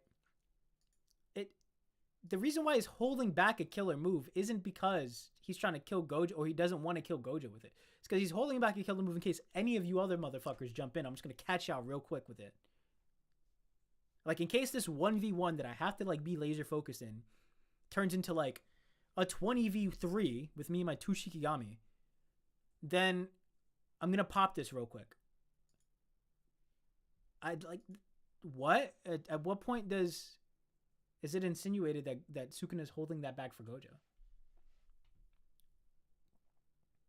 Why wouldn't Sukuna spam Fuga all the time? I mean, he has to meet the restrictions of his domain, right? What is it called? Yeah, opening the doors for Divine Flame first requires you doing Dismantle and then Cleave. Has the firepower with the flames aren't fast enough and the effective range is short. To solve those problems, Sukuna entered Binding Vow. Can't use domain. He can't use Divine Flame when he's outnumbered, except when his domain is open. Okay, sorry. So if his domain is open, so if people come to jump Sukuna, he can't use Flame on them unless he opens his domain and then uses Dismantle and then Cleave. So that's one reason why he wouldn't be able to just spam it, because he has that Binding Vow. Due to his Binding Vow, he can expand the curse technique of Malevolent Shrine, and all pulverized substances gain explosive cursed energy. So everything continues to explode. Everything that has exploded continues to explode. Furthermore, Sukuna temporarily altered the barrier's specifications, controlled its access to everything except living things, and created a seal within the effective range without lowering Malevolent Shrine's output. That seal is the seal referenced here. So he couldn't spam Fuga because there are conditions that need to be met. And because of his Binding Vow that he set when?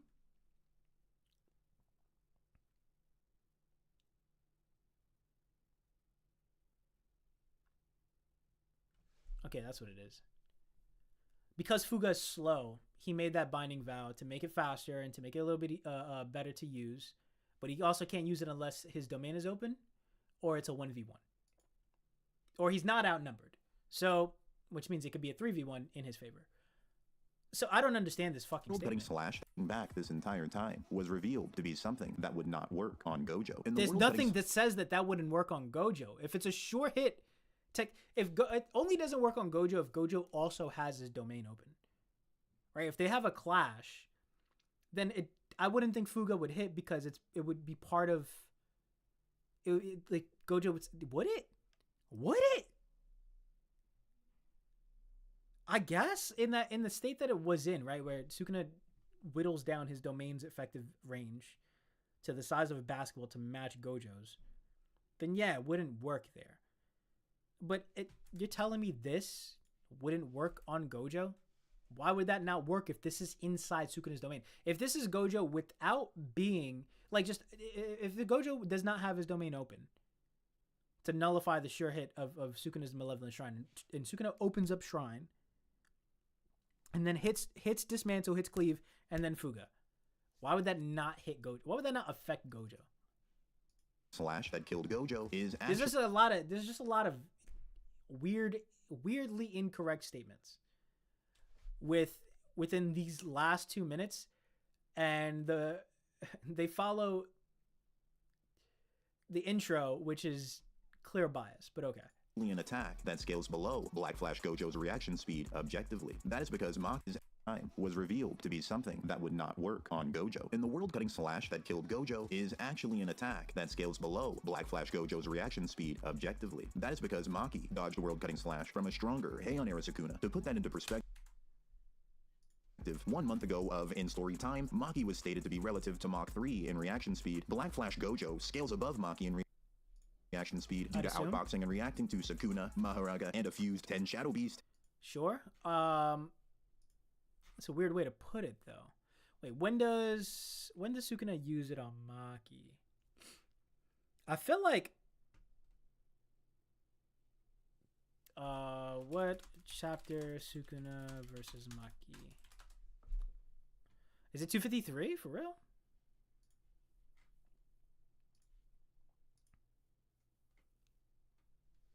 Is this when he used it?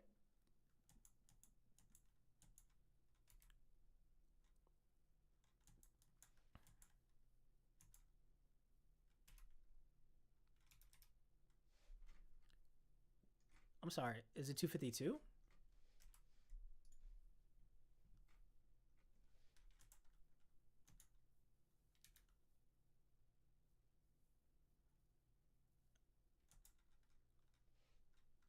Okay, they're battling it out.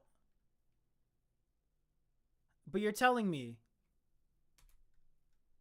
she reads my techniques better than the other sorcerers, much like when I battled Makura in Shibuya. He's using the cursed energy to simultaneously heal and keep his heart beating. So what Megumi said about their encounter at Juvenile Detention Center must be true. Your heart. Can you keep that up while battling me? At this moment, I'm having no trouble at all.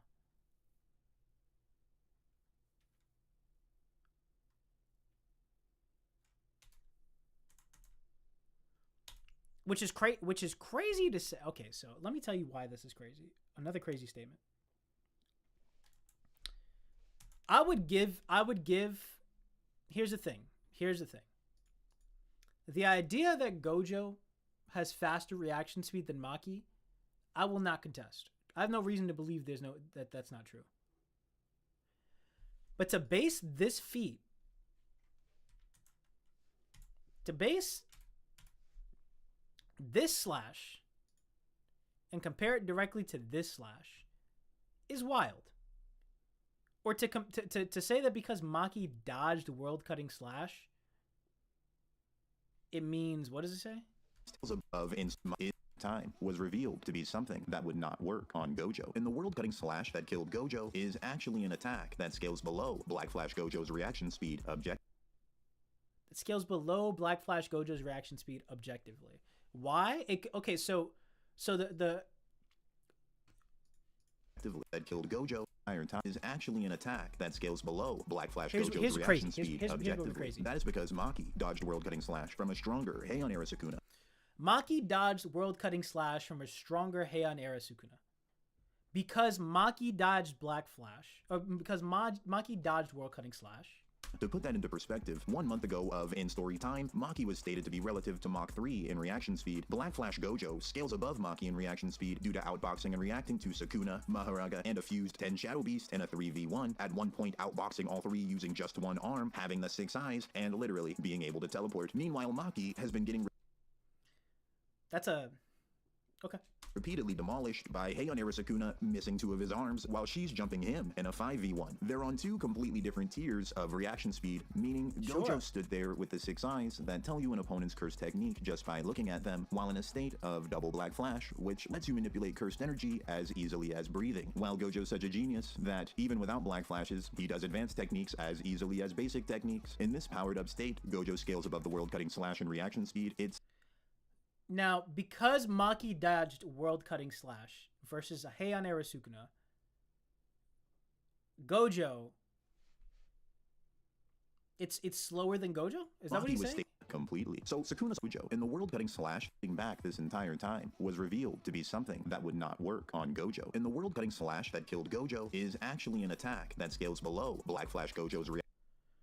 The world-cutting slash that killed Gojo scales lower than Gojo, who got killed by that world-cutting slash. How does that make sense? If Gojo's reaction speed is much faster than Maki, and Maki was able to dodge world-cutting slash from a stronger Sukuna, then Gojo's faster than Maki because... So here's the weird part about that. I'm trying to piece this together. Maybe I should write it out. The question that I have then is, how did it hit Gojo? Because he let his guard down? Sure. But there's one thing that you're forgetting here. What is the difference between this world-cutting slash and this world-cutting slash? You're right. One of the differences is that this is a stronger Sukuna.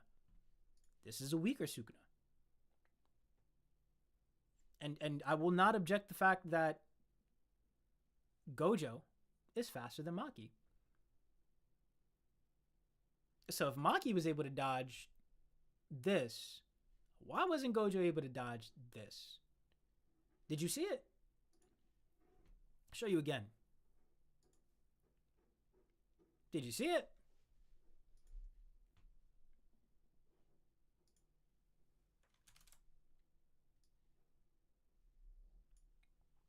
take a look at it again. Let's look at this together. What is the main difference between World Cutting Slash that killed Gojo and World Cutting Slash that Maki dodged? It is not a stronger Sukuna, although that is true.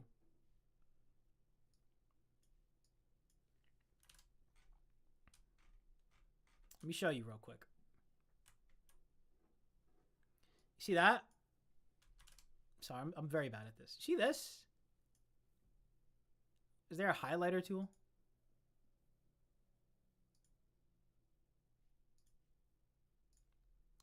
See that right there? That is a chant.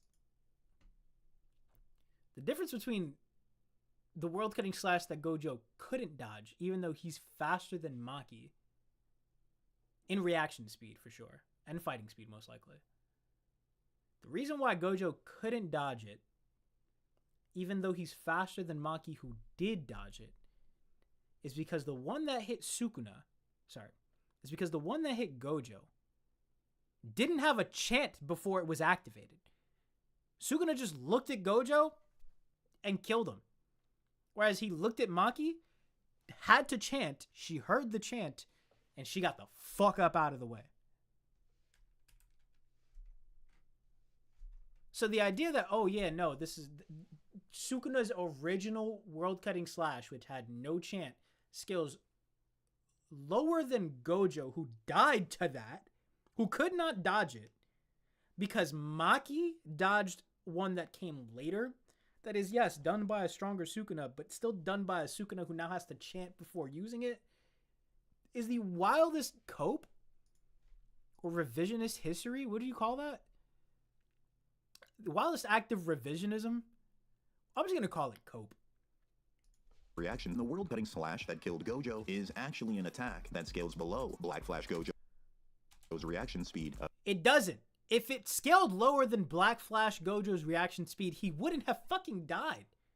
Is the conclusion that like Gege fucked up, or is it the cope that the author hated Gojo, the person he glazed the entire series, and that's the only reason why Gojo didn't dodge? No, the reason is that Sukuna didn't need to fucking use words before using his curse technique there. He just used it. He was like, I have one instance of using this. Cool. Gojo thinks I'm down and out right now. I'm just going to look at him and cut him without having to say or move a muscle. As opposed to here, yeah, I'm going to say words so you know that this is coming.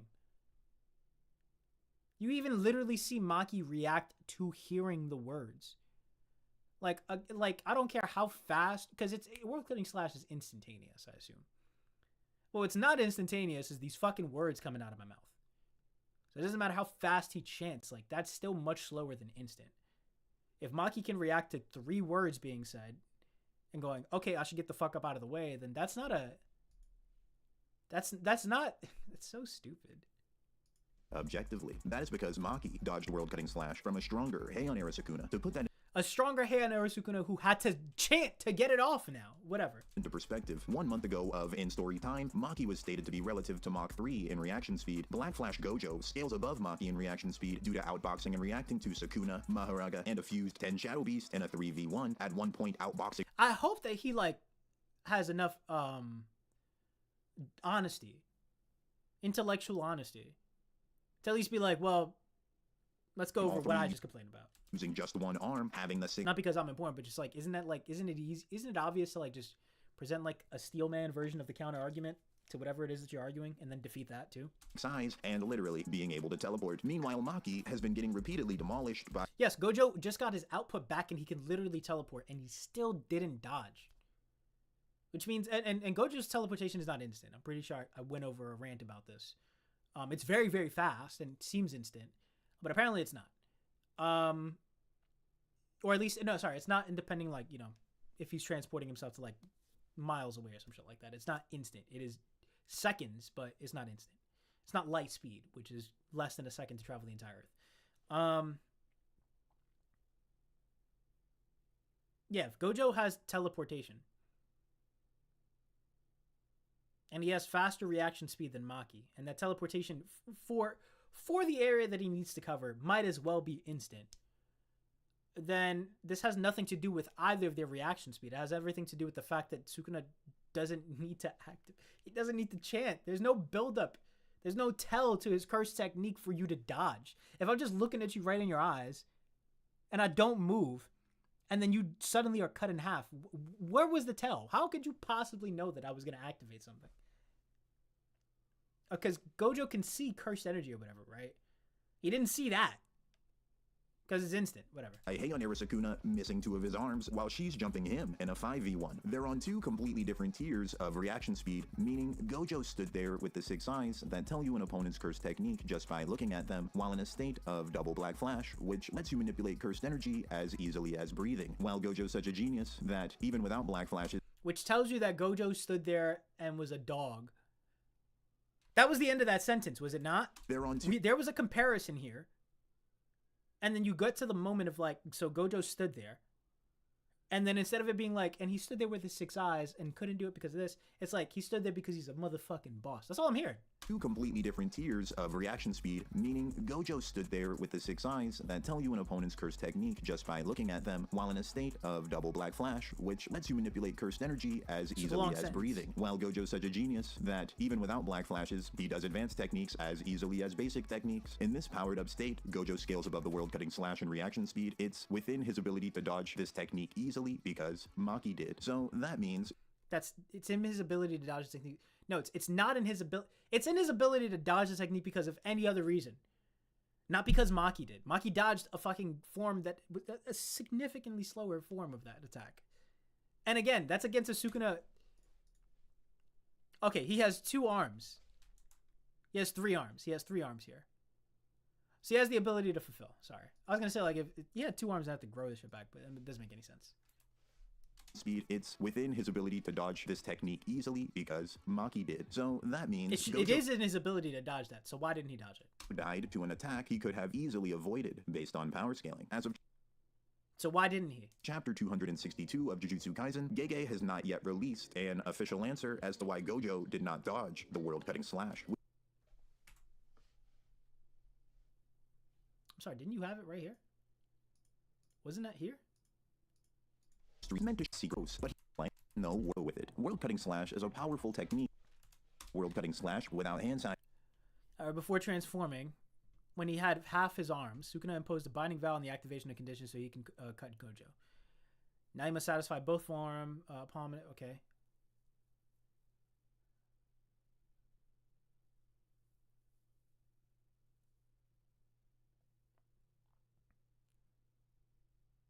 So he didn't need anything to activate it.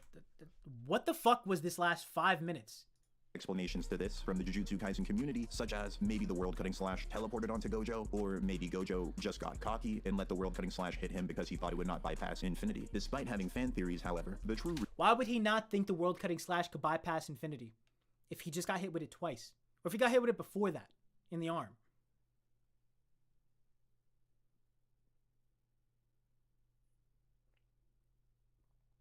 This is when 262 dropped though.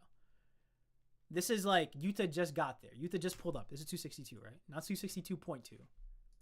This is 262.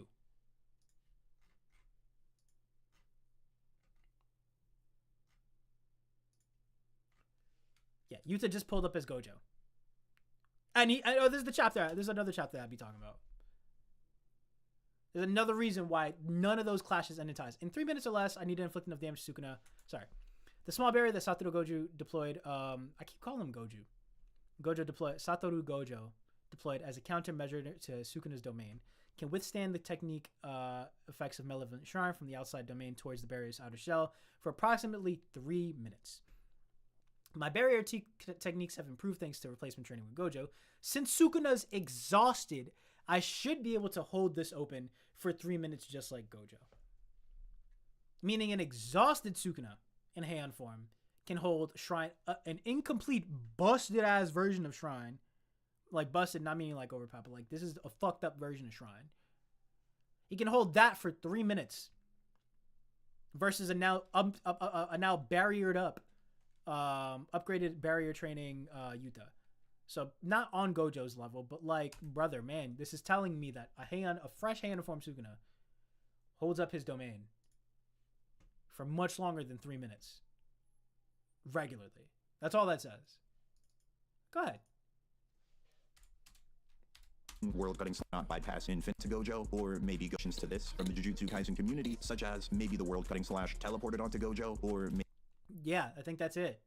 It's not that it teleported, it's just that it's instant. That one world cutting slash is instant. There's no reaction to that. Maybe Gojo just got cocky. That's why Gojo got hit with it twice. Hold on. In comes Kashima. He got hit in 234.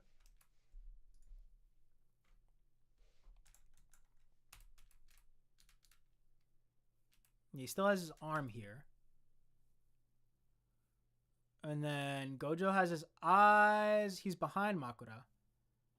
He turns around. Yeah, and then he gets hit.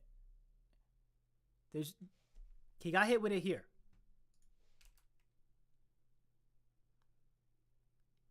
Yeah, and then he gets hit with it. And Sukuna decides, let me pull back up. Okay.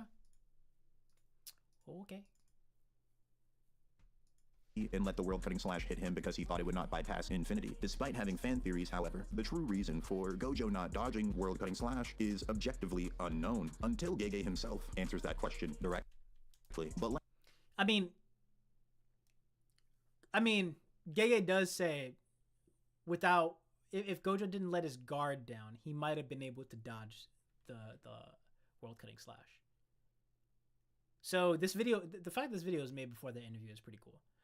Because we have ideas of what the fandom thinks before that interview drops and clarifies that. But doesn't he say might have? Gojo versus Sukuna interview. Gojo thought that Sukuna had no way to bypass infinity anymore. I think that the usual Gojo would have sensed that something was amiss and could have avoided a fatal wound.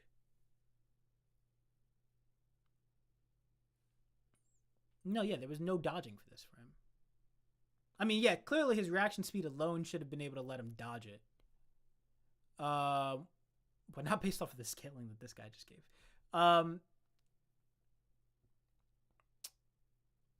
What is it called? Has no way to bypass it anymore.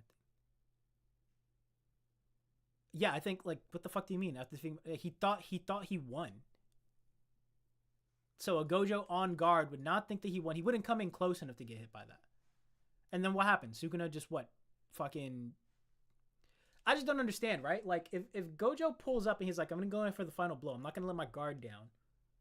Why would Sukuna just seeing... why would Sukuna pop it there? Would he not just, like, continue the hand-to-hand and then wait until Gojo... Because look at how Sukuna looks here. Sorry, 35.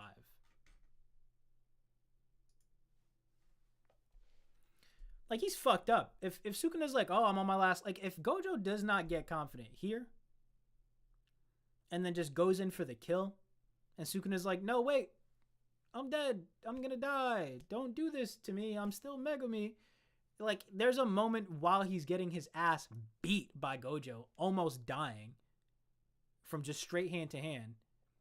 They can just pop World Cutting Slash without Gojo being able to react to it. If he pops World Cutting Slash from here, like if Gojo got hit, right, just standing in front of him thinking that he had won, and the reason he didn't, like, he let his guard down, whatever, is because he thinks he won, why wouldn't Sukuna just create that moment again? Why wouldn't he just be like, all right, cool, I'm just going to let you think that I have one arm, I have no way of healing, I have no form, I have no other tricks up my sleeve, and then as you whooping my ass, just pop out this one-time instant World Cutting Slash. I don't understand how Gojo never gets hit from that at all. Obviously, I understand how, right? Theoretically, is like he just keeps his guard up. But like, why wouldn't Sukuna just create a session, a moment where he keeps his guard down, where like he makes his guard go down again? Like, again, if the only thing that puts Gojo's guard down is thinking I've won, then Sukuna could just be like, all right, cool, I'm just gonna play the damsel real quick. I'm play possum. I'm gonna try to go in and act like I'm on my last legs with this one arm of mine. I'm gonna let you beat my ass. And then right when you think you're going in for the final blow, boom, World Cutting Slash. Like, I just don't understand it. Let's analyze these two popular fan theories to assess their credibility. World-cutting slash is stated to have trajectory, meaning it travels through distance and does not teleport by definition. And the second theory of Gojo taking world-cutting slash to the chest and the trajectory of this technique must be specified via his palm. Now, that's what I'm saying. Yo, this video is crazy. World-cutting slash isn't instant because it has to travel. Fair enough. It has to travel because it has to be where it's gonna go has to be telegraphed before it can go there. Not that it's taking time. It's all right, here's the world-cutting slash right in front of me, right? Now, activate, and then it goes. That's not how it happens. It's now, after the first time he uses it, has to be directed with his palm, which is another tell, right? If Maki has the ear sign, right? She has the wherewithal to be like, all right, there's a chant going on. I know this chant. This is world-cutting slash chant. I'm gonna get the fuck up out of the way. And also, he has to move it. He has to have the time to move his palm. Like if he has his palm like this, and then he starts chanting, the second you see this, you're like, I'm gonna get the fuck up out of here. The second you hear this, I'm getting the fuck up out of here. But none of this applies to the first time it was hit, which is it was instant, not because it travels instantly, but because it teleports. The fan theory does not revolve around the fact that he has to use it every other time and in a specific way. The fan theory is about, well, how did it instantly travel to Gojo? does not teleport by definition. And the second theory of Gojo does not teleport after the first time. I don't know for sure if it teleports the first time. Taking world-cutting slash to the chest because he was cocky and thought Infinity would withstand it becomes a very hard sell when you consider that the Six Eyes tell you what a person's curse technique is just by looking at them. Fucking aged like milk. Milk in the sun. What do you mean he just got cocky? That didn't happen. That makes no sense for him to just get cocky. That's a dumb theory. Here's the author telling you it's exactly what happened. Furthermore, earlier in the fight, Gojo is shown dodging a much weaker attack, Piercing Blood, from Sukuna. Sukuna's plan was to hit Gojo with Piercing Blood the very moment Mahoraga removed Gojo's Infinity. The first time Sukuna tries this tactic, it actually works. The second time, however, Gojo dodges Mahoraga and Sukuna both, meaning unless Mahoraga can remove Infinity from a distance, then this panel is not only objective proof of Gojo becoming more cautious as the fight goes on, but also Gojo dodging a weaker attack than Dismantle with his Infinity and... I just don't like these false equivalencies. This is why you don't make your arguments off confirmation bias. You make an argument that goes, let me poke as many holes into my own argument as I possibly can. All right, cool. Does it withstand it? Cool. Not let me have this argument and then try to make it as strong as I possibly can. That's not how you do that. You go, what's the argument? All right, cool. What's the counter argument? Does the counter argument defeat this argument? Is there a counter for that counter? All right, cool. And you think about it. But the idea that, no, Gojo was definitely not off guard because he clearly got more on guard as the fight went on. But you're talking about him 3v1ing. Of course he's going to get more on guard. He just defeated the two things that he had to lock in extra for, which is Agito and Mahogara. And Makura. Jesus Christ. So of course, it's not like it's impossible for him to let his guard down after knocking out the one thing that he thought was able to bypass Infinity, which was Makura. And then the other thing that was given him a bitch of an itch that was clearly way weaker, but like just also a hassle, which is Agito. And I just hollow purple Sukuna to the fucking face. Of course I'm gonna let my guard down. Of course I'm gonna let my guard down. It's still stupid. But like, of course it makes sense. Like, sorry, not that of course. There's no of course. I just want to use the word of course, or the phrase. It makes perfect sense that he would let his guard down. Attacked, and he was dodging it while reacting. Now, it doesn't make any sense in terms of like you're fighting the strongest being in the world. That's a fucking stupid idea. But the idea that there's no possible way that Gojo could let his guard down, because look how he locked in a 3v1. You mean in a 3v1 versus a 1v1 versus someone he just hit with Hollow Purple, who has one arm and has no sign, showing no signs of healing. You're saying he's more locked in? I think Gojo was more locked in 229 when he saw the opening.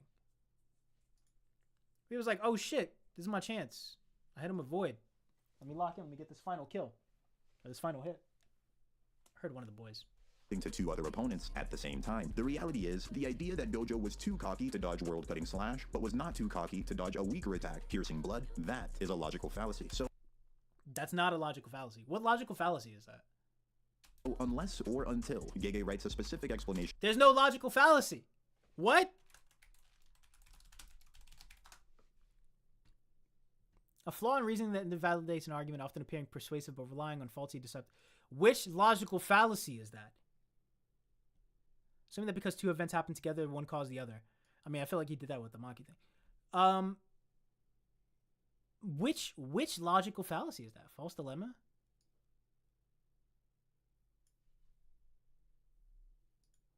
Which, like, you can't just say that's a logical fallacy and don't state it. So I think I hear one of the boys. You can't just be like, that's a logical fallacy. How? What is it? Which one is it? How is it a logical fallacy? For why Gojo did not dodge the world-cutting slash. The true reason. Is it a logical fallacy because it's a failure in argument? It's a flaw in reasoning. What is the flaw in reasoning?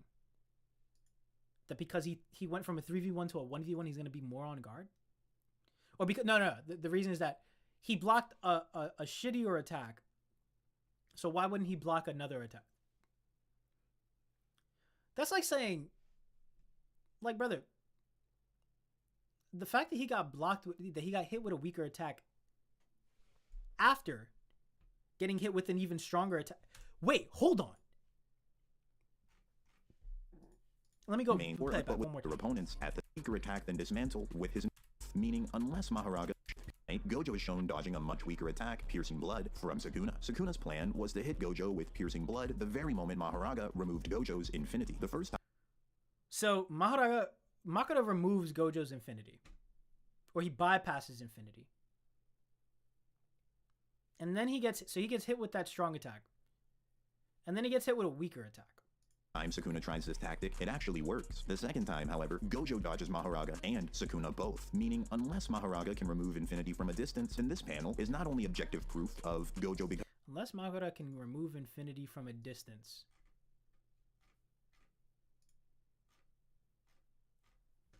Which is crazy because this video was made after 264 dropped. Unless Maharaga can remove Infinity from a distance. What was the next sentence? Becoming more cautious as the fight goes on. Infinity from a distance in this panel is not only objective proof of Gojo becoming more cautious as the fight goes on, but also Gojo dodging a weaker attack than dismantled with his Infinity intact, and he was dodging it while reacting to two other opponents at the same time. The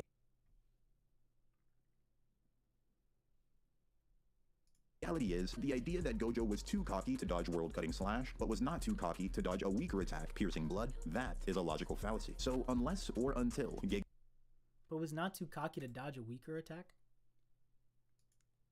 This is literally a point. This is a moment. The moment that he shows on page, let me see, 233? It would be 233. Let me double check this chapter. So he gets hit. To start this chapter, he gets hit. All right, that's a pretty big attack. Can't let that hit me. And he starts to think, what if I lose? Then he rocks Makoto a couple of times. Okay. And then simultaneously, you got this thing that can bypass Infinity and Piercing Blood activating at the same time. So he got hit with it.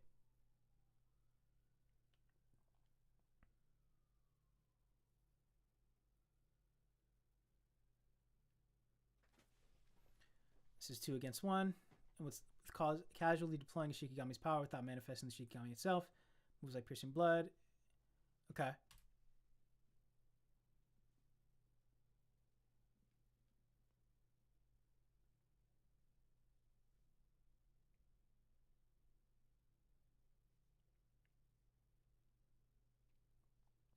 To reverse red, take some time compared to the other. Okay.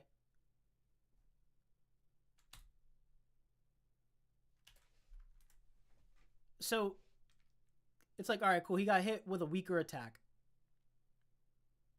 He got hit with a stronger. If he could dodge a stronger attack, why would he not dodge a weaker attack? Is that what he said? Ege writes to the same time. The reality is, the idea that Gojo was too cocky to dodge world-cutting slash, but was not too cocky to dodge a weaker attack. Sorry. The idea that so if he dodged a weaker attack, why wouldn't he dodge a stronger attack? That makes more sense. Okay, I was about to flip. He dodged a weaker attack. Why wouldn't he dodge a stronger attack? But I guess this is still defeated though. Okay, we go to 234. He got hit with a stronger attack. He's seen it once. It's not like he saw it and it's like, all right, cool, I'm gonna not get hit by it again. He got hit by it 2 more times. Piercing blood, that is a logical fallacy. So unless or until Gege writes a specific explanation for why Gojo did not dodge the world-cutting slash, the true reason remains an objective unknown. Now, when you analyze all of the new information from the recent chapters, you realize the following. I think even like from the ending of 235, it's pretty obvious that he just let his guard down. You can see Gojo smiling. He's like, I won. He literally walks up to him. If I don't direct unrestricted purple, it hits me too. Add living purple, this has also worked. And then he walks up to Sukuna and he's like, ain't that crazy how I did that? Isn't my technique awesome? Let me show you how that worked out. And then he walks up to Sukuna. And then what is the next thing that happens? Sukuna goes, ain't my technique so amazing? Ain't it awesome how I did that? It was GG's though. GG's though. Cut him right there. As Gojo was explaining, just right after Gojo explained, hey, by the way, I beat you because of Hollow Purple. I fucked you up with Hollow Purple, didn't I? I never even did that before. Wasn't that cut? And Sukuna's like, let me show you why you fucked up. It's crazy. Gojo's unknown. Now, when you analyze all of the new information from the recent chapters, you realize the following. Gojo scales above world-cutting slash and reaction speed. It's within... My thing is, though... Hold on, when does this happen? The main thing, when this gets adapted into a movie or anime, whatever fuck you think it is going to get adapted into, does the explanation happen? Yeah, this explanation happens after he cuts Gojo. Okay, I was going to say, like, if Gojo's like, yo, look how awesome purple is, and then he's like, actually... One second, I hear someone.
Okay, sorry.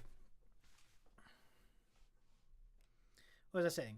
Last thing I said, I was pretty sure was like, all right, if when we get this adapted, if Gojo's like in the middle of explaining like, hey, this is why I beat you. This is how cool Hollow Purple is. And Sukuna's like, let me stop you right there. And this is when he does that with his right hand. That's like the palm reading for trajectory. That's crazy. That'd be crazy. Like if he's like, yo, actually, let me interrupt you for real quick, Slash.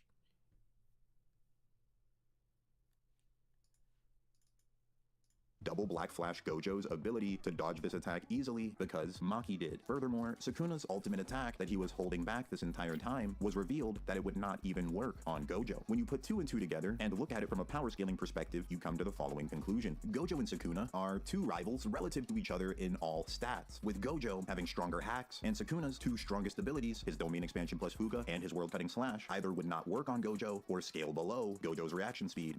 Power scaling perspective, you come to the following conclusion. Gojo and Sukuna are 2 attack that he was holding back this attack above world cutting slash and reaction speed. It's within Double Black Flash Gojo's ability to dodge this attack easily because Maki did. Furthermore, Sukuna's ultimate attack that it's not in the sorry. I'm just gonna every time he says it, I'm just gonna be triggered by it.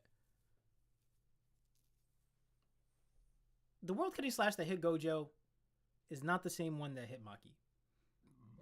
Mainly because Sukuna doesn't have to direct it with his palm. And he doesn't have to chant.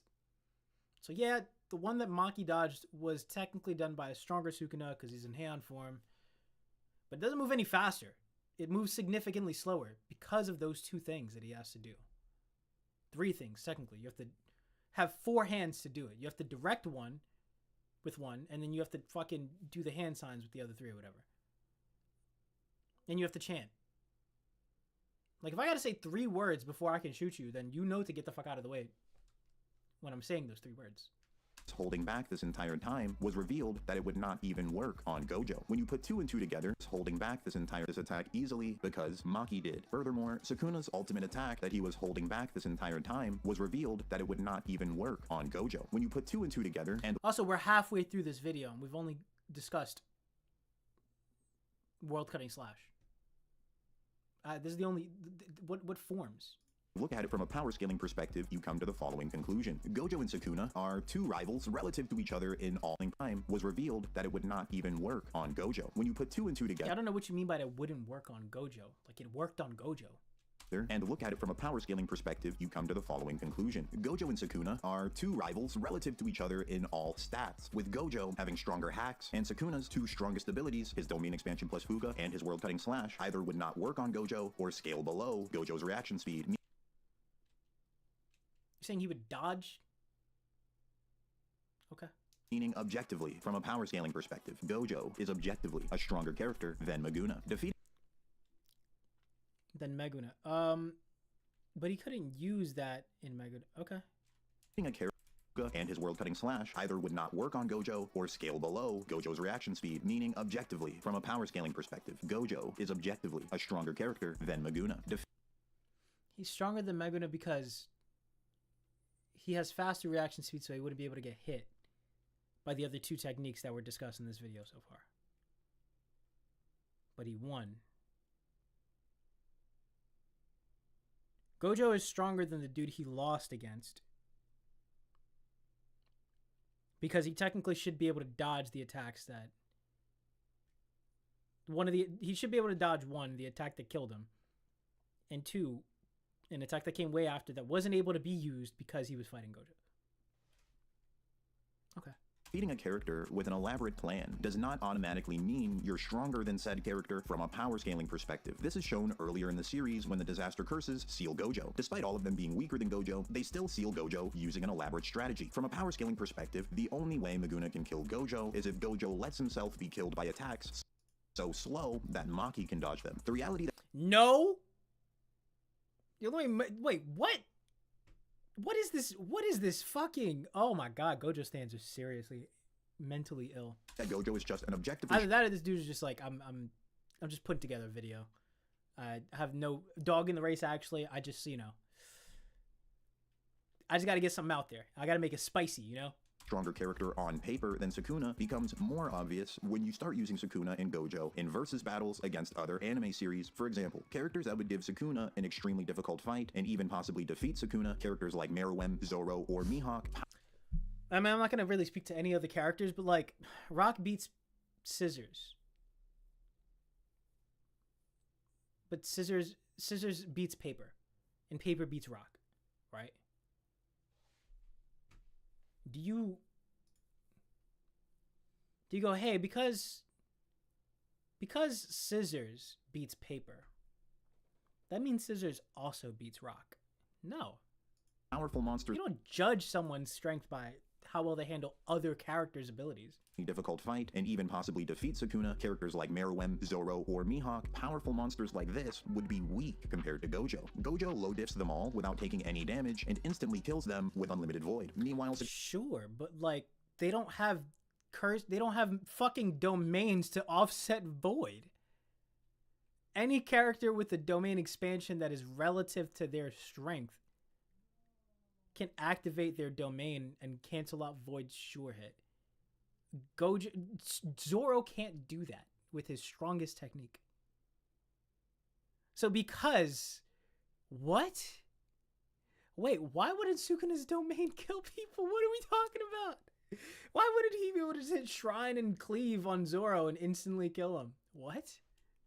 Sukuna versus Meruem would be a 10-hour insane back and forth brawl. Yeah, if he could close the domain, if he could close the barrier on Shrine versus anyone else, right? He's like, I don't have to account for like anyone adjusting domain expansions or whatever the fuck. If I just go against Meruem and I hit him with Shrine, he's gonna die. Maybe not instantly because it's Meruem, but like he ain't surviving very long. It took a while for like 100 or something palm strikes to start doing damage. Those are palm strikes. We're talking about cuts, slashes. Even against Zoro. Zoro was knocked out by 2 slashes from Mihawk. Was it 1 slash? 1 slash put him on his ass. Okay.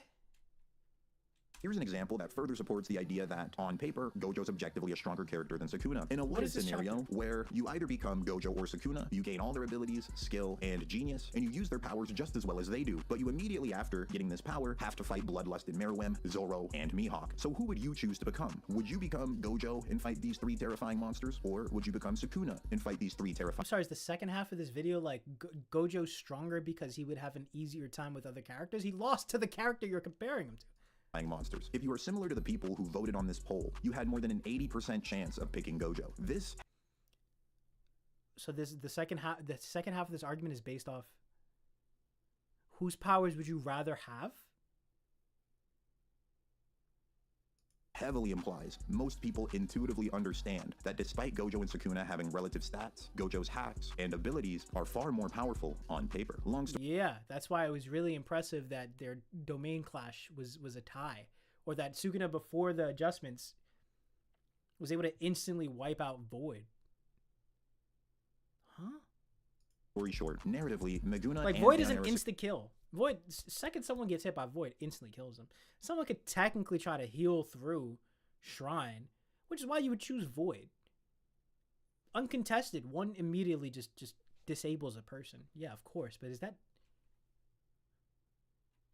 Huh? Sukuna are both stronger than Gojo, but based on actual feats, scaling, and the actual drawings shown in the manga, Gojo is objectively stronger than all forms of Sukuna. This is the true reason why many fans... I'm sorry. When it said all forms, I don't know why I thought we would get like a UG form, like a 10-finger form, a 15-finger form, and then Meguna and Heian.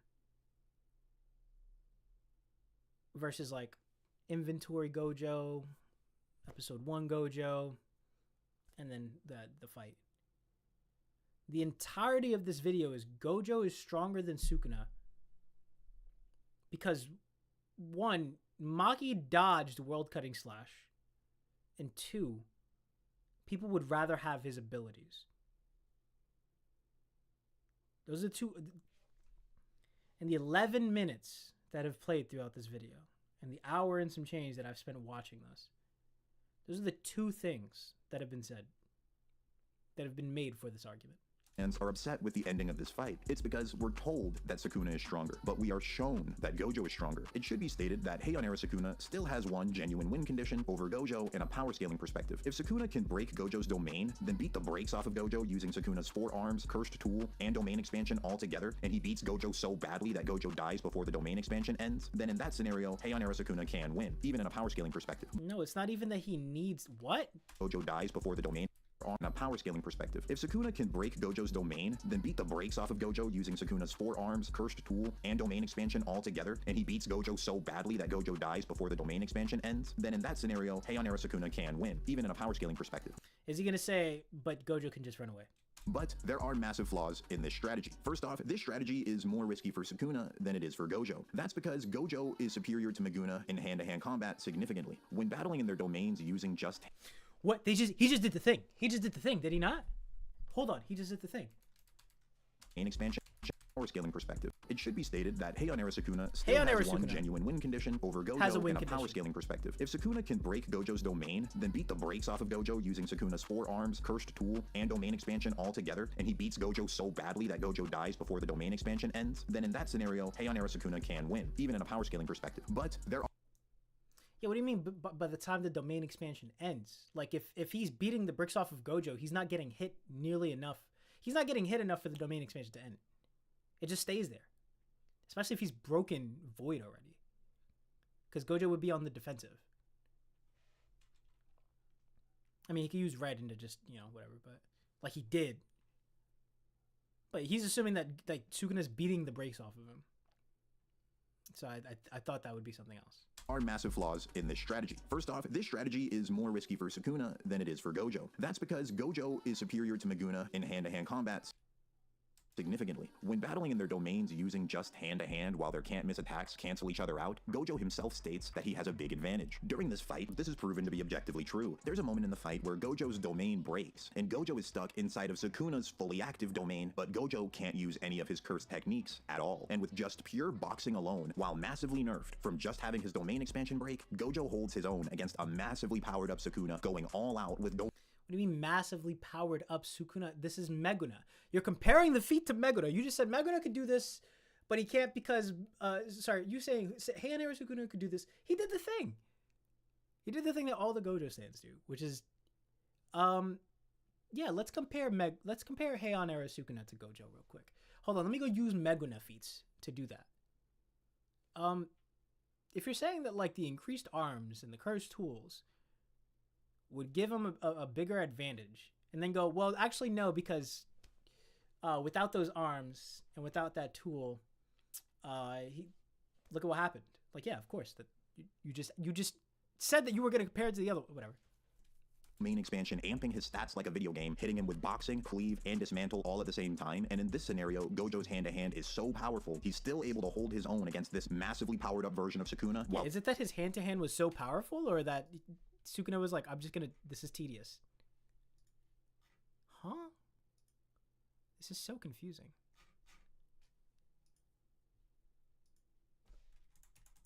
Sorry, 226 is when they activate the first one.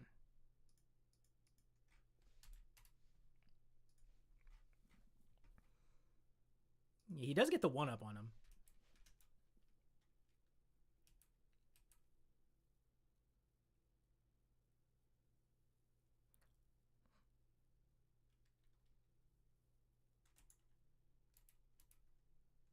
He moves well for someone using reverse curse technique at full throttle to keep my slashing at bay.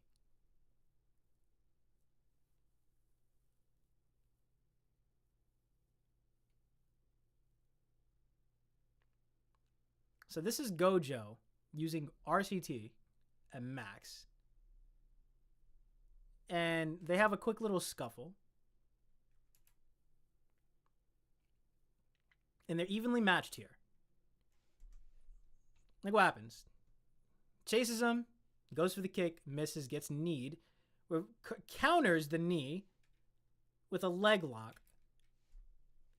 Gojo goes for the punch, Sukuna dodges, gets over here, and that's it. He uses new shadow style. All right, cool, simple domain. Slash. Sorry, and then he dodges, right? Sukuna steps in. He's like, I'm going to get rid of this. This is so stupid. Then he dodges, and then what happens? Oh, Gojo goes for... Nope, sorry. Slash. And then he slashes him again. Simple domain is done by this point. He's getting hit again. Then he activates it again. Sukuna goes, how tedious. And then what happens? He throws a kick, backs up, and then by the time he activates this kick, but by the time he reacts to this kick, right? He gets out the fucking way. Gojo stops healing with reverse curse technique because he's healed. I'm pretty sure in the second domain, he used the second domain to heal his curse technique. And so what happens after this kick? He pops right up to him. His technique is back. Boom. Back in the game. Hits him with Shrine.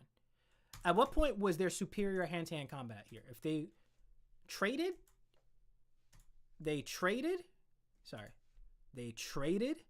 one miss, hit, reverse, hit, miss, hit, 1 for 1 right now. And then he throws a kick and he blocks it, and then boom, his curse technique is back. So let me hear this video one more time now that I've gone through it again. This is Megano with no using of his CT against Gojo, with CT less Gojo. He was keeping Maho in back pocket, so he didn't use any technique to acquire some advantage like Gojo. His output would fail in Shrine if he uses RCT. His output would fail in Shrine if he uses RCT. No, yeah, wait, you're talking about Gojo's RCT would fail? Yeah, no, that's the whole thread of 230. Is that it doesn't matter how much RCT you have. I'm gonna close up the barrier, so even if you do use it, it's gonna fail eventually. But even here, they're like, yo, Gojo's in trouble, you can't do that.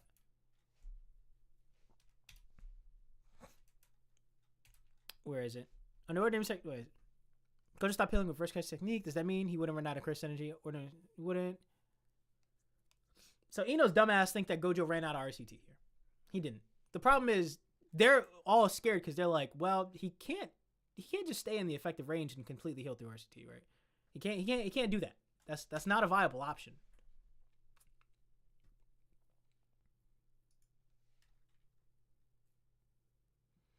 Yeah, Meguna's just using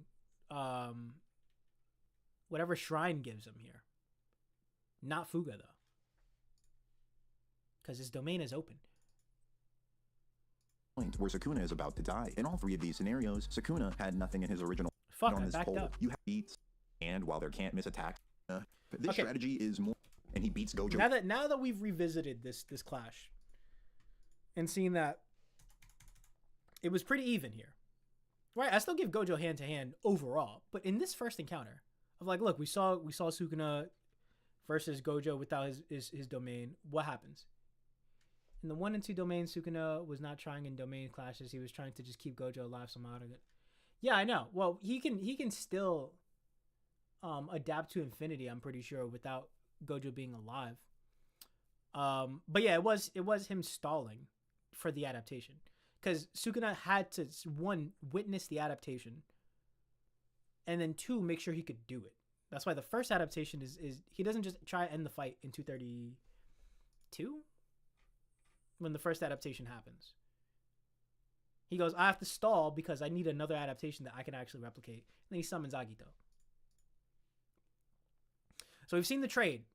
1 for 1. Dodging, counters, but like 1 for 1 in terms of hits.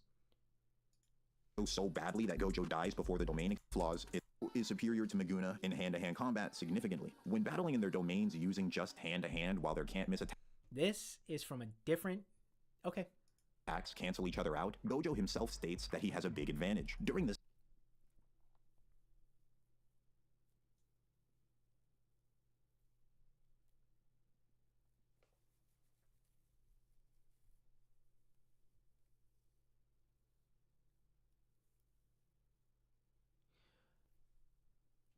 Okay. Fight, this is proven to be objectively true. There's a moment in the fight where Gojo's domain breaks and okay, there it is. Yeah, I was gonna say overall he definitely has the win in hand to hand, but if you're talking about this specific clash, it was even. Gojo is stuck inside of Sukuna's fully active domain, but Gojo can't use any of his cursed techniques at all. And with just pure boxing alone, while massively nerfed from just having his domain expansion break, Gojo holds his own against a massively powered up Sukuna, going all out with holds his own, amping his stats. Holds his own. So we've gone from he's clearly superior hand to hand to he held his own versus Meguna.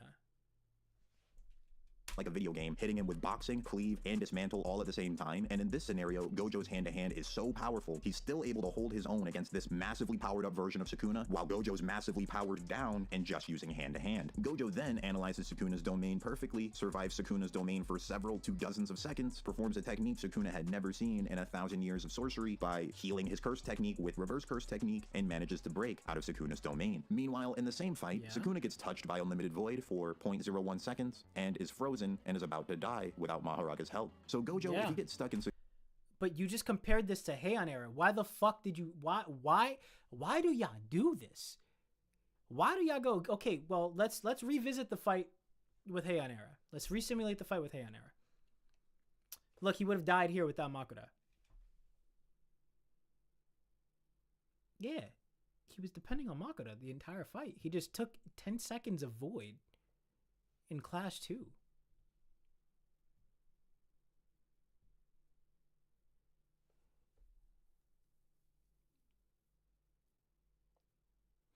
Yeah, no, Mega Knight form, you can kind of say Gojo's above because of blue, but in true form, you are not comparing him with Mega Knight because in hand-to-hand, true form can block. That's what I'm saying. Like, if you just take away... He's in this... No, he's not in this state because of Makura. He's in this state because he's not as superior. He's not as durable. That gap only happens because of physical healing. The only reason why Sukuna gets put in this situation is because he lagged behind 0.01 seconds in physical healing. Again, like you just said, a Heian form has more arms so that he can attack and defend simultaneously. Or if you really want to like just make it as simple as possible, a Heian form has more arms to just defend better. So if hand-to-hand, Gojo's better, even if he's significantly better, if you have 2 more arms to block with, then you're going to take you're going to take half as much damage, which means these ties that cause them to break at the same time, because this is only happening because Sukuna's breaking Gojo's domain barrier while Gojo's doing enough damage. If Sukuna has more arms to defend with, he's taking less damage, which means these no longer end in ties, which means he's doing less physical healing, right? Because his even if Shrine breaks down, he has less physical healing to do. Sorry, not even if Shrine breaks down. No, even if Shrine breaks down, like, the fuck? I would assume that his Heian form, this is me headcanoning though, but in Heian form, I would assume that it takes him less to recover to achieve the ability to hold it up again. But again, if you have more arms to defend, you're going to take less damage. Even if it is against Gojo. Like, you're just like, all right, I'm just going to block this attack. This attack that would have hit me, blocked. All you need is one of those to avoid the 0.01 second delay. But again, if Heian form is more durable, then that means these are not ending in ties in the first place. He's going to out-durability. He's going to outlast Gojo's barrier because he has more durability. He has to take more damage before Shrine can break. If he even has to take one more hit of damage, then Shrine breaks a half a second later or 0.01 seconds later.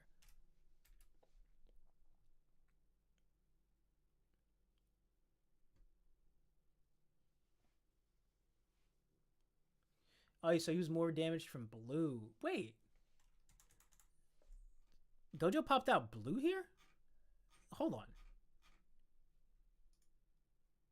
I missed that entirely. If Gojo popped out blue,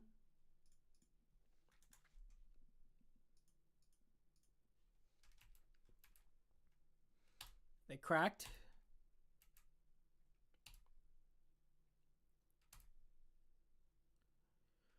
Yeah, I don't think Gojo uses blue up until maybe a little bit later.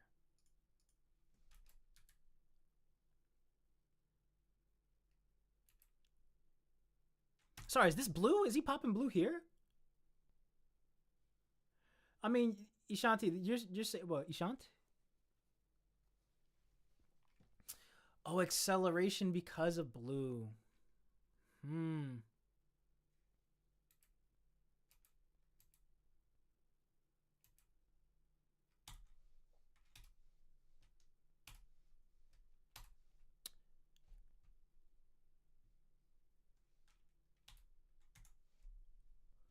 I get what you mean now. Yeah, this just doesn't make any sense. Like, at the end of the day, in true form, I'm gonna start saying true form because I'm tired of saying Heian. In the first domain, oh, then I looked at the wrong thing. I have no idea what you would mean then.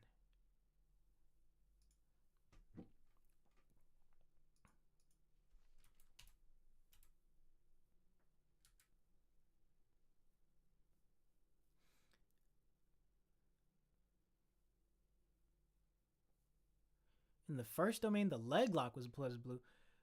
But he can't use his acceleration because his domain was just broken.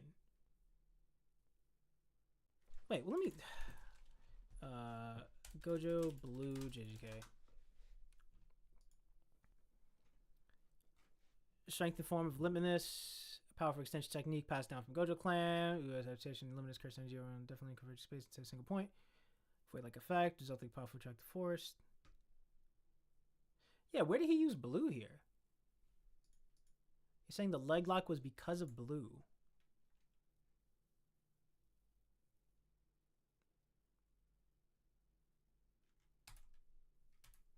Oh, you're talking about him leg locking behind. Yes. You're talking about this leg lock? If that's what you mean, then yeah.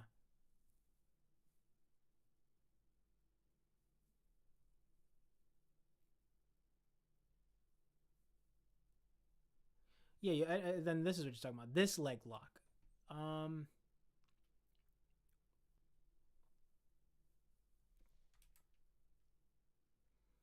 Yeah. He uses blue to teleport and then uses red here. You're saying Maho kept him away from using domain amplification, so he took more damage from blue.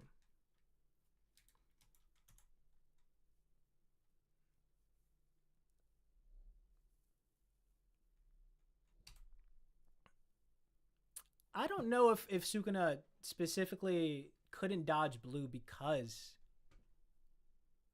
of Mahoraga here. I'm pretty sure he just puts Makura. Yeah, because there's no point. Yeah, he just puts Makura here for the first time he activates Makura is here. He doesn't legitimately activate it, but he turns off his sure hit and domain amplification. So that way he can start having Megumi's soul adapt to unlimited void. This is explained later on in 236 or 230 actually. On the first page, second page, third page. Jesus fuck. Can't miss attacks that negated each other across the 5 domain expansions. Oh, across the 5 domain expansions.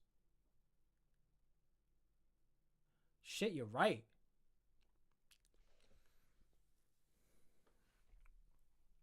Negate each other. Covered everything inside the domain for Gojo and everything except himself inside the domain for Sukuna.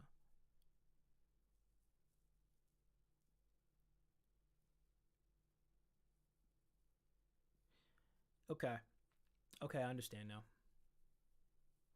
So he was basically popping Makoto the entire time. He just accelerated Makoto's adapting to Void here because this was probably the most time he got with it. No bullshit, because he spent 3 minutes. He started adaptation here and then spent 3 minutes each round after this basically having Makoto adapt. Okay, that makes sense. That was a question I had. Of like when did him taking 10 seconds of void happen? Did it happen in just this domain, or did it happen during their clashes too? I assumed it just happened in this domain because it's the only time that Sukuna turns it off, his sure hit off. But we'll see. Let's finish this fucking dumb video now. Sukuna's domain has proven on screen that he can get out with his own abilities and unlimited void for 0.01 seconds and is frozen and is about to die without Maharaga's help. So Gojo, if he gets stuck in Sukuna's domain, has proven on screen that he can get out with his own abilities. Sure, he can get out with his own abilities when there's no fucking barrier. That's the weird thing about this argument. Oh, right here. Like, again, this video was made when 262 dropped. What is the counter to, well, what if Sukuna just closes his barrier? How does Gojo escape? If you're comparing him to Heian form, stop using Megumi feats. Apply Heian form right here. Apply true form right here. Apply it throughout the entirety of the fight. Be civil or whatever. But like, how are you gonna say, well, Gojo can clearly just leave? If the win condition that Sukuna came up with here, he was like, I'm gonna end the fight here. How am I gonna end the fight? I'm not just gonna open up another domain because you clearly have proven you can run out. You can get the fuck out of there. But how do I counteract that? I'm just gonna close the barrier. You have no domain to counter with, so I don't have to worry about, you know, leveraging the attack power from outside the domain to break your barrier. I'm just gonna make my own barrier. You have no way to counter right now. If your argument is, well, Gojo without his, he just said this. If Gojo is just broken, right? Domain, then beat the brakes off of Gojo using over Gojo in a power scaling perspective. If Sukuna can break Gojo's domain. Okay, if Sukuna can break Gojo's domain. So Gojo has no domain. If Gojo has no domain, how does he survive against Sukuna's domain? Well, he just escapes. Okay, cool, that's perfectly fine. But do you just ignore 230? What if Gojo can't escape? How does he survive? Right? Is that not the same thing you're applying to, like, well, Sukuna can't escape on his own? How does Sukuna escape in 229? He doesn't. He dies without Makura. But he doesn't get to that point. That's the problem. He can use domain amplification so he takes less damage for Gojo's blue punches, which cause him to... Oh, wait. He can use his domain amplification so he takes less damage from Gojo's blue punches. To cause him damage enough to break Sukuna's domain.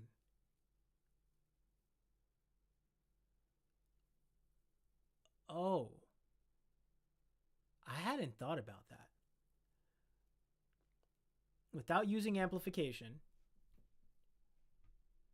you're saying here he would just take less damage. If without Makura, Sukuna lasts longer no matter what, not just because of the extra arms or the defense or the durability, it's because he can now use amplification the entire time. He doesn't have to worry about not adapting Makura. He can just have amplification and then just take less damage from every time Gojo hits him with blue. Or every time Gojo punches with blue. Huh, I never thought of that. Okay.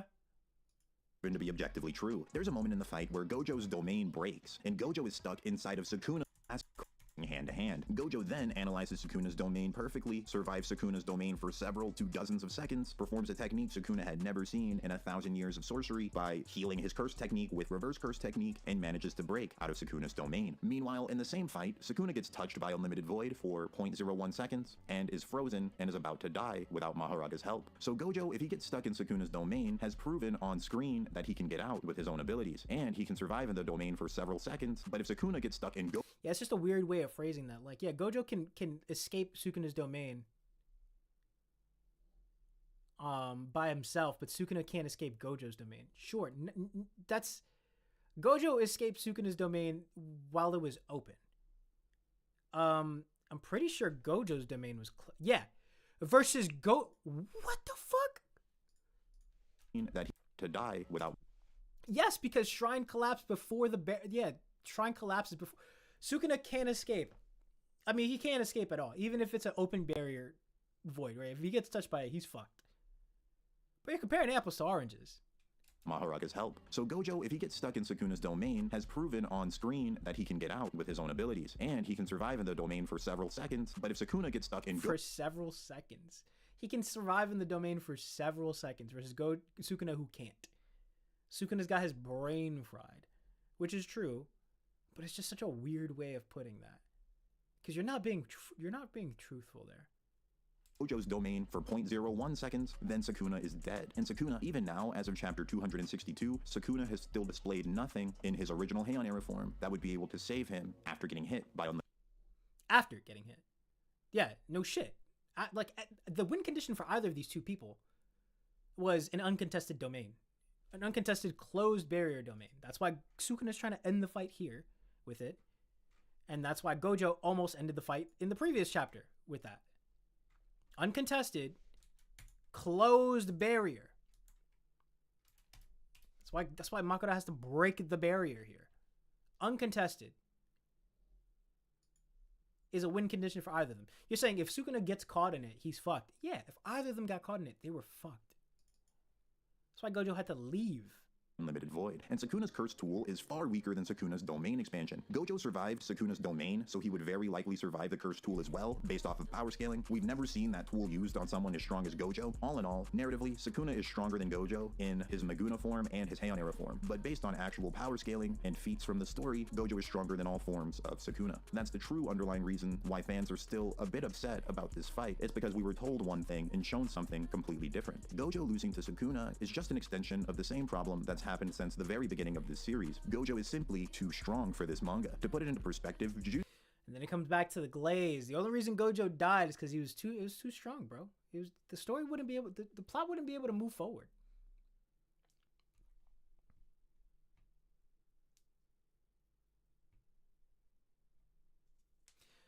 I don't see how Void hits Sukuna in true form at all. Like I said, the only window that Gojo had was this 0.01 second. The entire fight that he had versus Meguna, the only window he ever got to use Void was a 0.01 second difference versus a Meguna. That window does not occur versus a Heian Sukuna. You have to create a new window for that to happen, which is possible. But if you just simulate the fight as it went, and just what differences happen if there's a true form Sukuna here, this doesn't happen. This is one of the major differences. If this doesn't happen, this doesn't happen. This doesn't happen. And by extension, this doesn't happen. There's no reason for Sukuna to take 10 seconds. I'm going to walk you through this. Curse tool can be used with Shrine, Cleave, Sure Hit, Hand to Hand. Oh, yeah. I mean, Gojo is the GOAT. The problem is he went up against another GOAT. Michael Jordan and LeBron James are both GOATs. What happens in a 1v? Kobe smokes them both. Let me walk y'all through this. Gojo better than Sukuna. Apparently not, bro. He died. He got fucking killed. And if you're a Yuji stan, then you think also Yuji is better than Sukuna during the main series, not in Modulo. I'm pretty sure Modulo Yuji smokes either of them. Yeah, this is what happened. If Gojo's better than Sukuna, I don't know how the fuck this happened. Truth be told. You gotta explain that. If he's better, how come he lost? If Pacquiao's better than Mayweather, how come Mayweather won? That's probably a more controversial topic than the Gojo versus Sukuna debate is if Mayweather had accepted the fight. If Mayweather had accepted the fight years ago in Pacquiao's prime, would he have won? Probably not. Bro, Sukuna was using Makura. You want to see something crazy? This is Gojo on his knees. This is Gojo after a 1v1. The only time Sukuna brought out Makura was just to break Void. Otherwise, this is Gojo at the end of a 1v1. What do you mean a 3v1? This is Gojo on his knees about to die during a 1v1. And the only reason he didn't die is because of this. The amount of time that Void struck Sukuna was for 10 seconds. Less than 10 seconds. And that only happens because Sukuna is taking Void purposely to the brain and to Megami Soul to adapt Makura. Without having to adapt Makura at all, there's no reason for Sukuna to ever take 10 seconds of Void. And in true form, there's no reason for there to be a 0.01 second delay in the 5th activation, in the 5th domain clash. So Gojo just dies here. Without Makura, this panel right here is just a manifested shrine instead of a broken shrine. Instead of Sukuna's eyes being bloodshot red here, he just activates Void. He activates Shrine. And Gojo dies here. I don't understand what the cope is. Even if it's a 3v1. Gojo stands are the only fucking people, are the only demographic in all of existence to look at a summon and go, yeah, that's cheating. In every other instance, a summon is a perfectly valid thing. No one plays Kingdom Hearts and be like, you beat Sayax, but you have to use Peter Pan to do it. Like, fuck you. It's part of my arsenal. Fuck off. Even though it was stolen, right? He got into Megumi's body to do it. But, like, brother, that's still in his arsenal now. Are you going to say that, like, Hollow Wicker Basket? Sorry. In terms of stolen techniques that you did not have before this, right? Sukuna does not have reverse cursed healing for cursed techniques before this fight. He gets it from seeing Gojo do it, and he steals it. Zoro going, hey, I stole the fire cut from Kinemon. Does someone look at Gojo? Someone look at Zoro cut fire and be like, yeah, but he had to steal that to do it. Like, fuck out it. What do you mean? You can do it. He can do it. 3v1, which happened for 2 chapters in which Sukuna was in shadows for half of the 3v1. Gojo Black Flash amped versus Sukuna who is heavily amped. Yeah, I mean, technically it was only ever a 2v1, but I would never call it, I would never say it wasn't a 3v1. I would just say that, yeah, the 3v1 is 2 summons. Like, there's not a like, brother, let me see. Who does, I don't think there's a single person in the JJK fandom that would look at any of Megumi's wins and be like, yeah, but if he didn't have those demon dogs, he would have got his shit rocked. He would have died. If he didn't have Nue to help him escape, he ain't shit. Megumi uses summons. He's whack. No, there's no anti-Megumi agenda based off the fact that he uses summons during battles, that he's a fucking summoner. It's always, he's potential man, right? He has all this potential, he never reaches it, whatever. Which is fucking hilarious. I love the potential man thing is like first in terms of my favorite JJK agendas. Because it's the funniest way to shit on Megumi. He has all this potential, he never uses it. Someone else uses his potential for him. All this potential that Megumi has is foreshadowed and built up just for Sukuna to use it. That's it. That's the only time. It's all built up throughout the entire story not because he's going to use it, but because someone else is just going to take over his body and do it way better than he can. But yeah, there's the only fandom. Gojo stands are the only demographic in the entire world to look at a summon and be like, that's cheating. Okay, bro. Go play Kingdom Hearts with no summons. Go play KH3 with no attractions. Yeah, go beat Sayax with no Peter Pan. I dare you. Like, what? What? Yeah, man, this is Gojo after a 1v1. By the way, just a heads up. Shit, sorry, Wolf. I'm sorry. I did not get to you tonight. I got really sidetracked by this really ridiculously misinformed or bias-driven video that someone told me to watch. 16 minutes turned to 2 hours. Jujutsu Kaisen is very comparable to the Hunter x Hunter universe in terms of power. And this nigga even pronounces the X. Nah, GG's, bro. This guy is on the shit list. And Gojo is literally a character so powerful that he would no-diff destroy Meruem, and Gege just plops him into Jujutsu Kaisen Chapter 1. Even with Sukuna present, many fans did not feel fear because Gojo was there. So yes, Sukuna kills Gojo, but defeating a character with an elaborate plan does not automatically mean you're stronger than... That's crazy, though. The thing is, brother, into this battle. So now that we've finished watching this video, we can go back to this 8-step plan, right? This is not part of the plan. This is not part of the plan. I guess this is part of the plan. I can say step 3 is an 8-step plan specific. First, we have to talk about how Gojo and Sukuna prepared for the battle. Sukuna went into this battle with an 8-step plan. Step 4, stay Megumi form, mental effect on Gojo. I don't know if that's part of the plan. I think there's more of an argument to be made that Sukuna stood in the Megumi form to save his fucking instant heal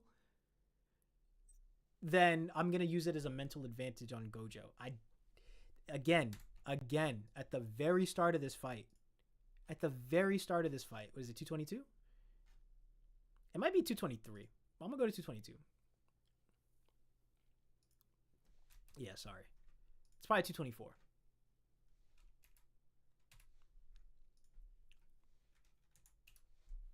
I can totally wail on Megami. You wanted me to hold back, right? Too bad for you. I've undergone special training.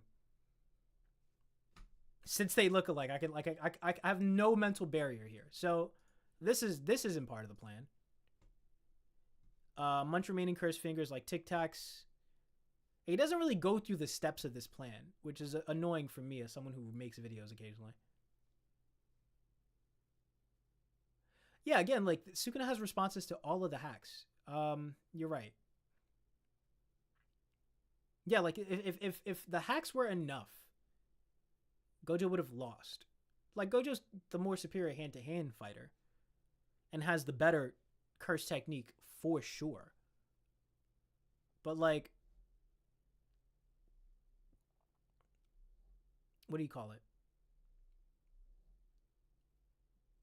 The Miami Heat still fucking lost in 2011, you know? Like, like, bro, it doesn't matter if you have a more stacked team. Like, if someone has a better strategy, then they're going to win probably, as long as they can execute that strategy. So this is part of the plan, is to munch. This is part of beating Gojo, is to eat the last of his fingers. All right, cool. I'll take it. Use Megumi as a meat shield against Unlimited Void. Not necessarily meat, literally just not even a meat shield. He used his soul. He literally just let Megumi's soul get hit for Void, while his soul was intact. But his brain, their collected brain, their shared brain still took the damage. So I don't understand how step 6 is irrelevant. Specifically designed to... And then jump Gojo 3v1. This did not become part of the plan until fucking the first adaptation. So it's not part of a previous plan. Off-screen binding vow world cutting slash. I mean, I guess you could say step 8, he probably had in mind, like, as soon as I get the technique, I'm going to just quickly use a binding vow so I don't have to, like, have any tells before I use it, because it's going to be a one-time usage type of thing. But I would assume that that's not part of I don't think this is part of the plan. Let me show you.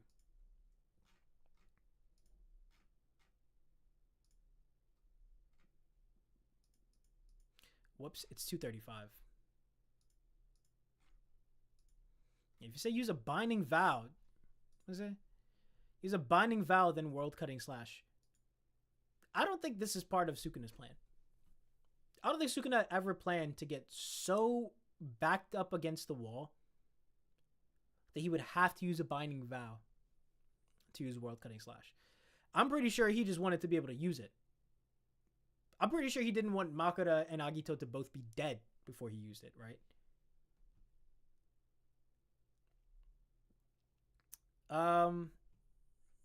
Yeah, very, very weird shit. Very, very weird shit. This video is wholly unstructured. And if you say all forms, like, you're talking about 2 forms. Like, you're saying all forms of Sukuna. There's 2 forms of Sukuna. All would imply 3. Which is why I thought we were going to go, like, Yuji, 5 Finger, or whatever like that. Like, the first episode or whatever. And different forms of Gojo. Yeah, all forms also implies, like, Gojo has different forms. Like, you're comparing many different forms. Man, whoever told me to watch this video, 10 out of 10 for Rage Bait. Yeah, step 5 being regaining his power. Like, would he not do that no matter what? Why would he not want all of his power? Not just going into the Gojo fight, but just eventually. I think if you're gonna say, like, part of his plan was to eat his fingers,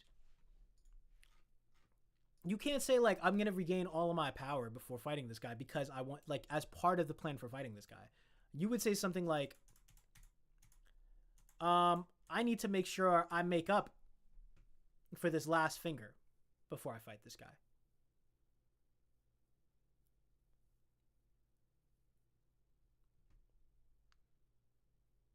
Right?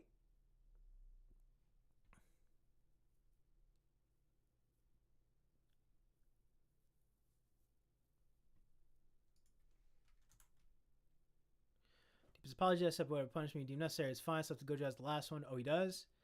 Well, probably in order to post boys the boy. So yeah, and then it's like, for people thinking that Gojo specifically withheld the last finger of Sukuna for this fight too, or the weirdest thing is that people say that Gojo withheld the last finger from Sukuna so that he could have Kugisaki come out and do some damage at the very end of the fight.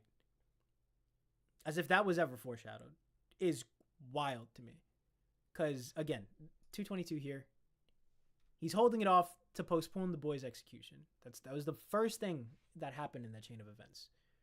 All right, I got this guy. He can hold Sukuna. He can control Sukuna to some extent. They want to kill him. I don't know if we're ever going to get this chance again. Let me hide a finger so that they never kill him. Because the whole deal is like, once we collect the last finger, he has to die. He wouldn't just sit around doing nothing, but he's holding one of my fingers. Yeah, I would, if the step was like, instead of going into it with 19 fingers, he made sure to make up for the 20th by aiding his mummified corpse, and that was preparation for the fight. That would make sense. Gojo and Sukuna prepared for the battle. Sukuna went into... But yeah, to steal Megumi's body is part of the fight for... Oh my god, bro. Hold on, yeah, I did say I was going to revisit these. Step 1, defeat Makoto. He'd already decided on Megumi's body by then. That doesn't make any sense to be part of Gojo's plan.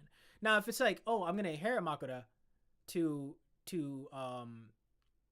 I can control him and use him for the Gojo fight, that's totally valid. That's pretty much stated in 1118 or 118. But like, the idea that he got Makoto to fight Gojo is bullshit. The idea that he stole Megumi's body to fight Gojo is bullshit. And I'll explain it. Sorry, it's 117. 118 is when he actually fights him.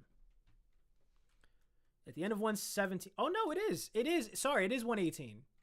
Because he fights him, and then right before he kills him with Fuga, he's like, I understand it now. What an amazing thing.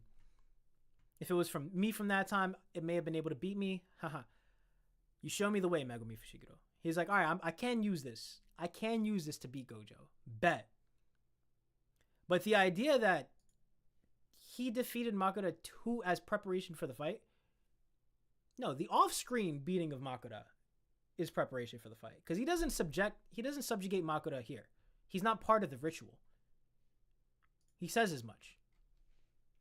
I gotta beat that thing, even though I'm an outsider. If I beat that thing, then the exorcism ritual will be void. So beating Makoto here is not what gives Sukuna the power to control him, right? He's not even in Megumi's body. Even if his soul transferred over to Megumi's body, that doesn't count. He has to be in Megumi's body. So clearly he, off screen, after inheriting Megumi's body, he beat Makoto again. And then I was all right. Step 2, steal Megumi's body as preparation for fighting Gojo? Bro, I'm gonna show you two chapters here.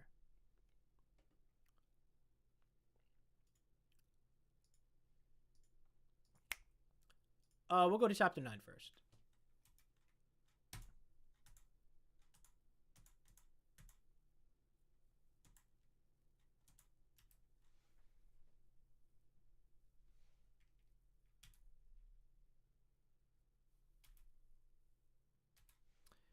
Is it, I think it's chapter 8, actually.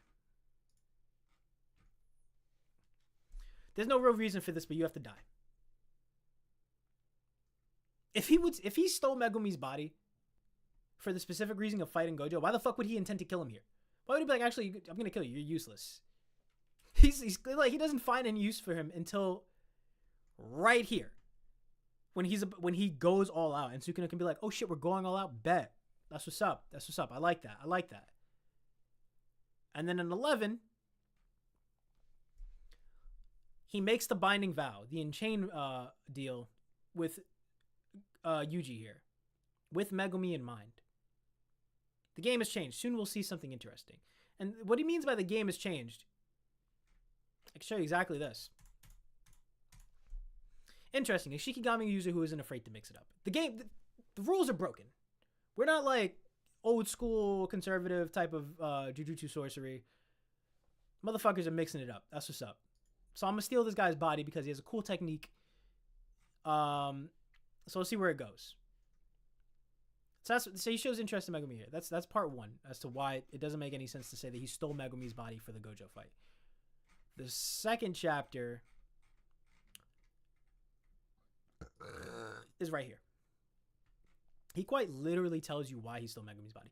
I says the Megumi Fushiguro had the curse technique potential and tolerance, so the curse technique and the tolerance, to withstand me. But it would be bad if he became a cage like that brat instead of a vessel. I could have made Megumi Fushiguro eat a finger, but in order to gain certain control over his flesh, I regained strength while inside the brat and waited for the moment his soul would break. So he's interested in Megumi because he has a good enough technique and tolerance to withstand the transfer. He can, if I transfer over to him, he'll survive. Bet.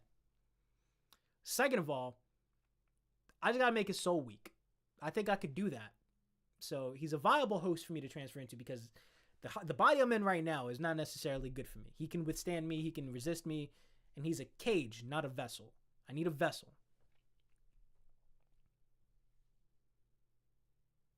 Yeah, exactly. He didn't want the only vessel other than Yuji. Yeah, again, like if Yuta had pulled up on him and he was like, "Yo, I could transfer to that dude's body. I feel like I could take over his soul.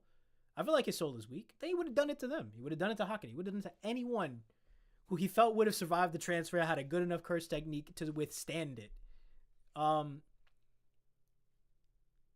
Curse technique potential. Sorry, by curse technique potential, he just means like it's a good curse technique. I can make use of it. I could fuck with it. Not like I could fuck with it in the sense of I can use this to be Gojo. More so, I can fuck with it in the sense of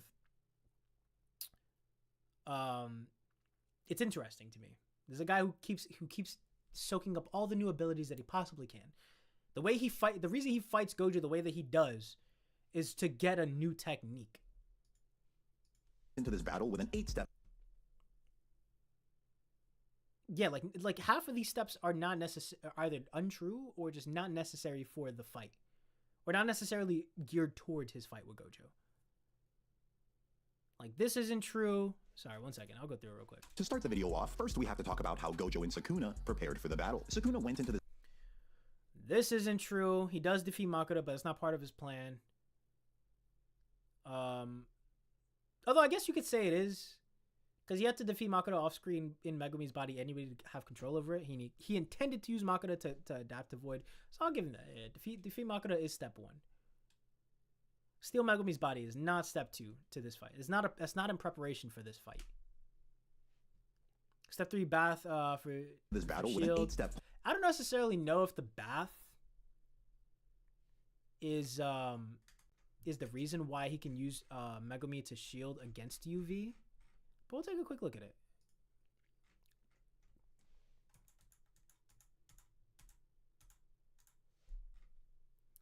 $216? Okay, so I carefully wrung each one and then used my curse technique to freeze core parts such as the head and sever it. I diced and filtered the rest. What's the point of soaking in it? To be near evil. And submerge Megumi Fushiguro's soul. Yeah, I don't necessarily know. He has no ass. First of all, that should be the main reason why Gojo stands argue against Sukuna being stronger, is because this motherfucker has no glutes, no developed glutes whatsoever. I guess that's Megumi's fault, but the idea that he use Megumi as a shield against. Okay, sorry. I thought I saw the bath here, and I was like, oh, this is the bath scene. This is right after the bath scene. I confused these two. I thought he was arguing that like he specifically bathed Megumi in evil so that he could use him as a shield against Void. No, he did that so that Megumi cannot interfere with the fight. Plan specifically designed to. And then Jump Gojo 3v1 is not part of it. Off-screen Binding Vow is not part of it. How are any of these things that happen during the fight, that happen as a result of elements during the fight, part of preparation before the fight? That's what I'm saying. These people don't know causality. All right, we're done here. This video was a huge waste of time. I'm not going to give it a dislike. I mean, I enjoyed myself, so I will still give it a like. But like, they killed Sukuna. To put that into perspective, 1 month. Yeah, the two arguments are that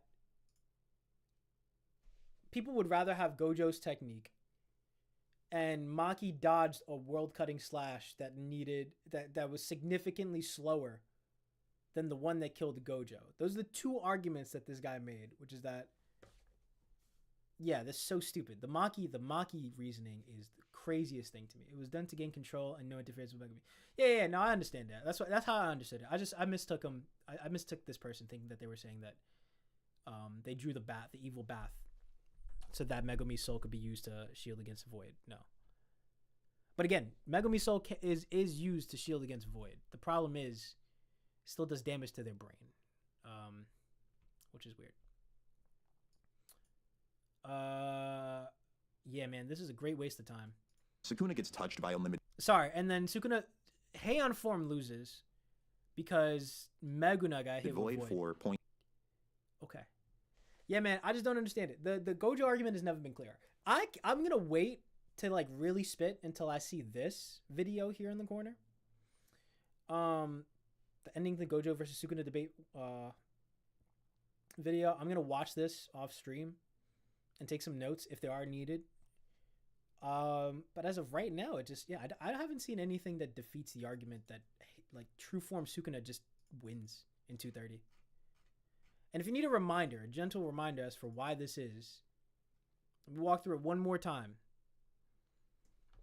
The argument that Sukuna needed World Cutting Slash to be Gojo is based off of two statements. I needed Makura to develop World Cutting Slash, and World Cutting Slash is what beat Gojo. The thing that you are missing in between these two statements is that I had no other way of bypassing Infinity than World Cutting Slash. That middle statement that is never said becomes true once their domains are off the table, right? Sukuna has no other way of bypassing Infinity once his domains are used up. That's why Makura is used. But overall, the domain and the amplification both do that. Amplification is not viable in terms of like, is that going to be effective? Is that really going to get the job done? No. But clearly, if the domain wasn't enough, Sukuna would not have tried to end the fight here. This is your boy Gojo. After the first half of the fight, on his knee, about to die to a closed barrier domain, which he cannot escape from and cannot attack. Or cannot tank. This happens because Gojo took Void to the brain. Even though he's passing off the adaptation to Megumi Soul, the brain still took Void for 10 seconds. Because he's adapting Makura. With no Makura, there's no reason for Sukuna to take 10 seconds of Void. Which means there's nothing stopping this domain here from just popping off. That's it. A true form Sukuna just wins right here. Because there's nothing you can tell me. I don't think there's anything in the text that would prove why Clash's 3 and 4 end in ties. How would a true form Sukuna with increased output, increased durability, increased defense tie with Gojo? How would with a true form Sukuna with all of that lag behind by 0.01 seconds due to physical healing? He doesn't. That's the whole truth.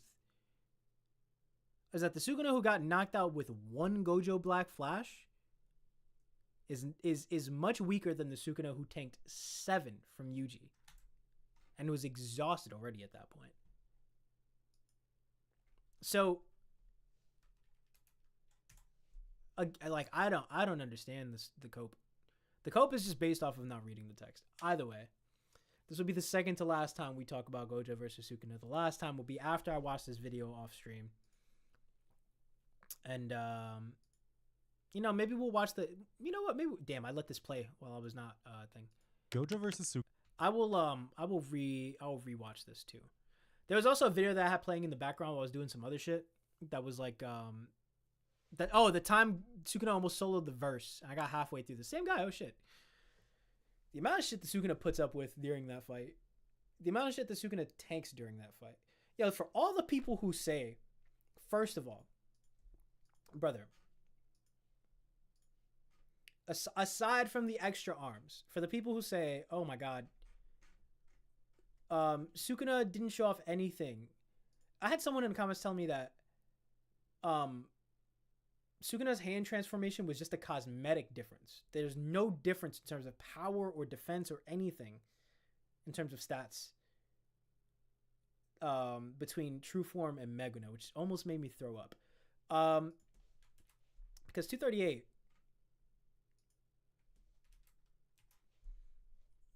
tells you two of his advantages. The second that he transforms into this form, you get two immense advantages over other sorcerers, which is the extra hands to hold signs and the extra mouths to conduct chants unbothered. His physical form may be greatly deformed, but that doesn't impede him in any way. And then he also has the curse tool. Well, that's whatever. That's not really that cool. Now, is it 251?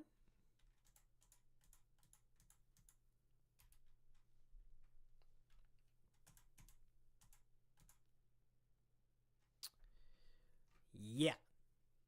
That's what it was. 250. Now, if you need something else that's like, wait, hold on, he can do that? Is it here? Is it not here?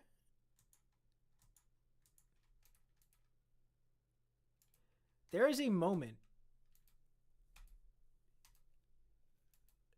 Damn it. When does Sukuna use Infinity? There is a moment during this fight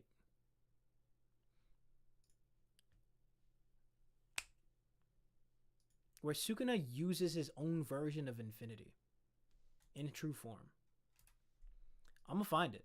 I'm gonna find him though. I'm gonna sign him though. I don't want no problems.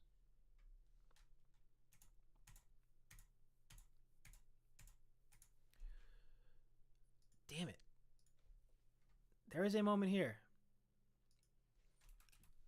Nah, after Maki, maybe it happens yeah, like 249.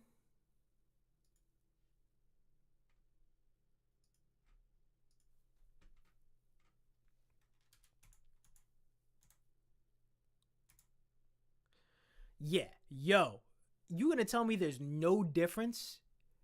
He's surrounding himself with minuscule cutting attacks like a chainsaw to seize the katana without touching the blade. He uses Infinity. It's not the same Infinity, right? You can still touch him, but you're gonna probably sustain so much damage from it.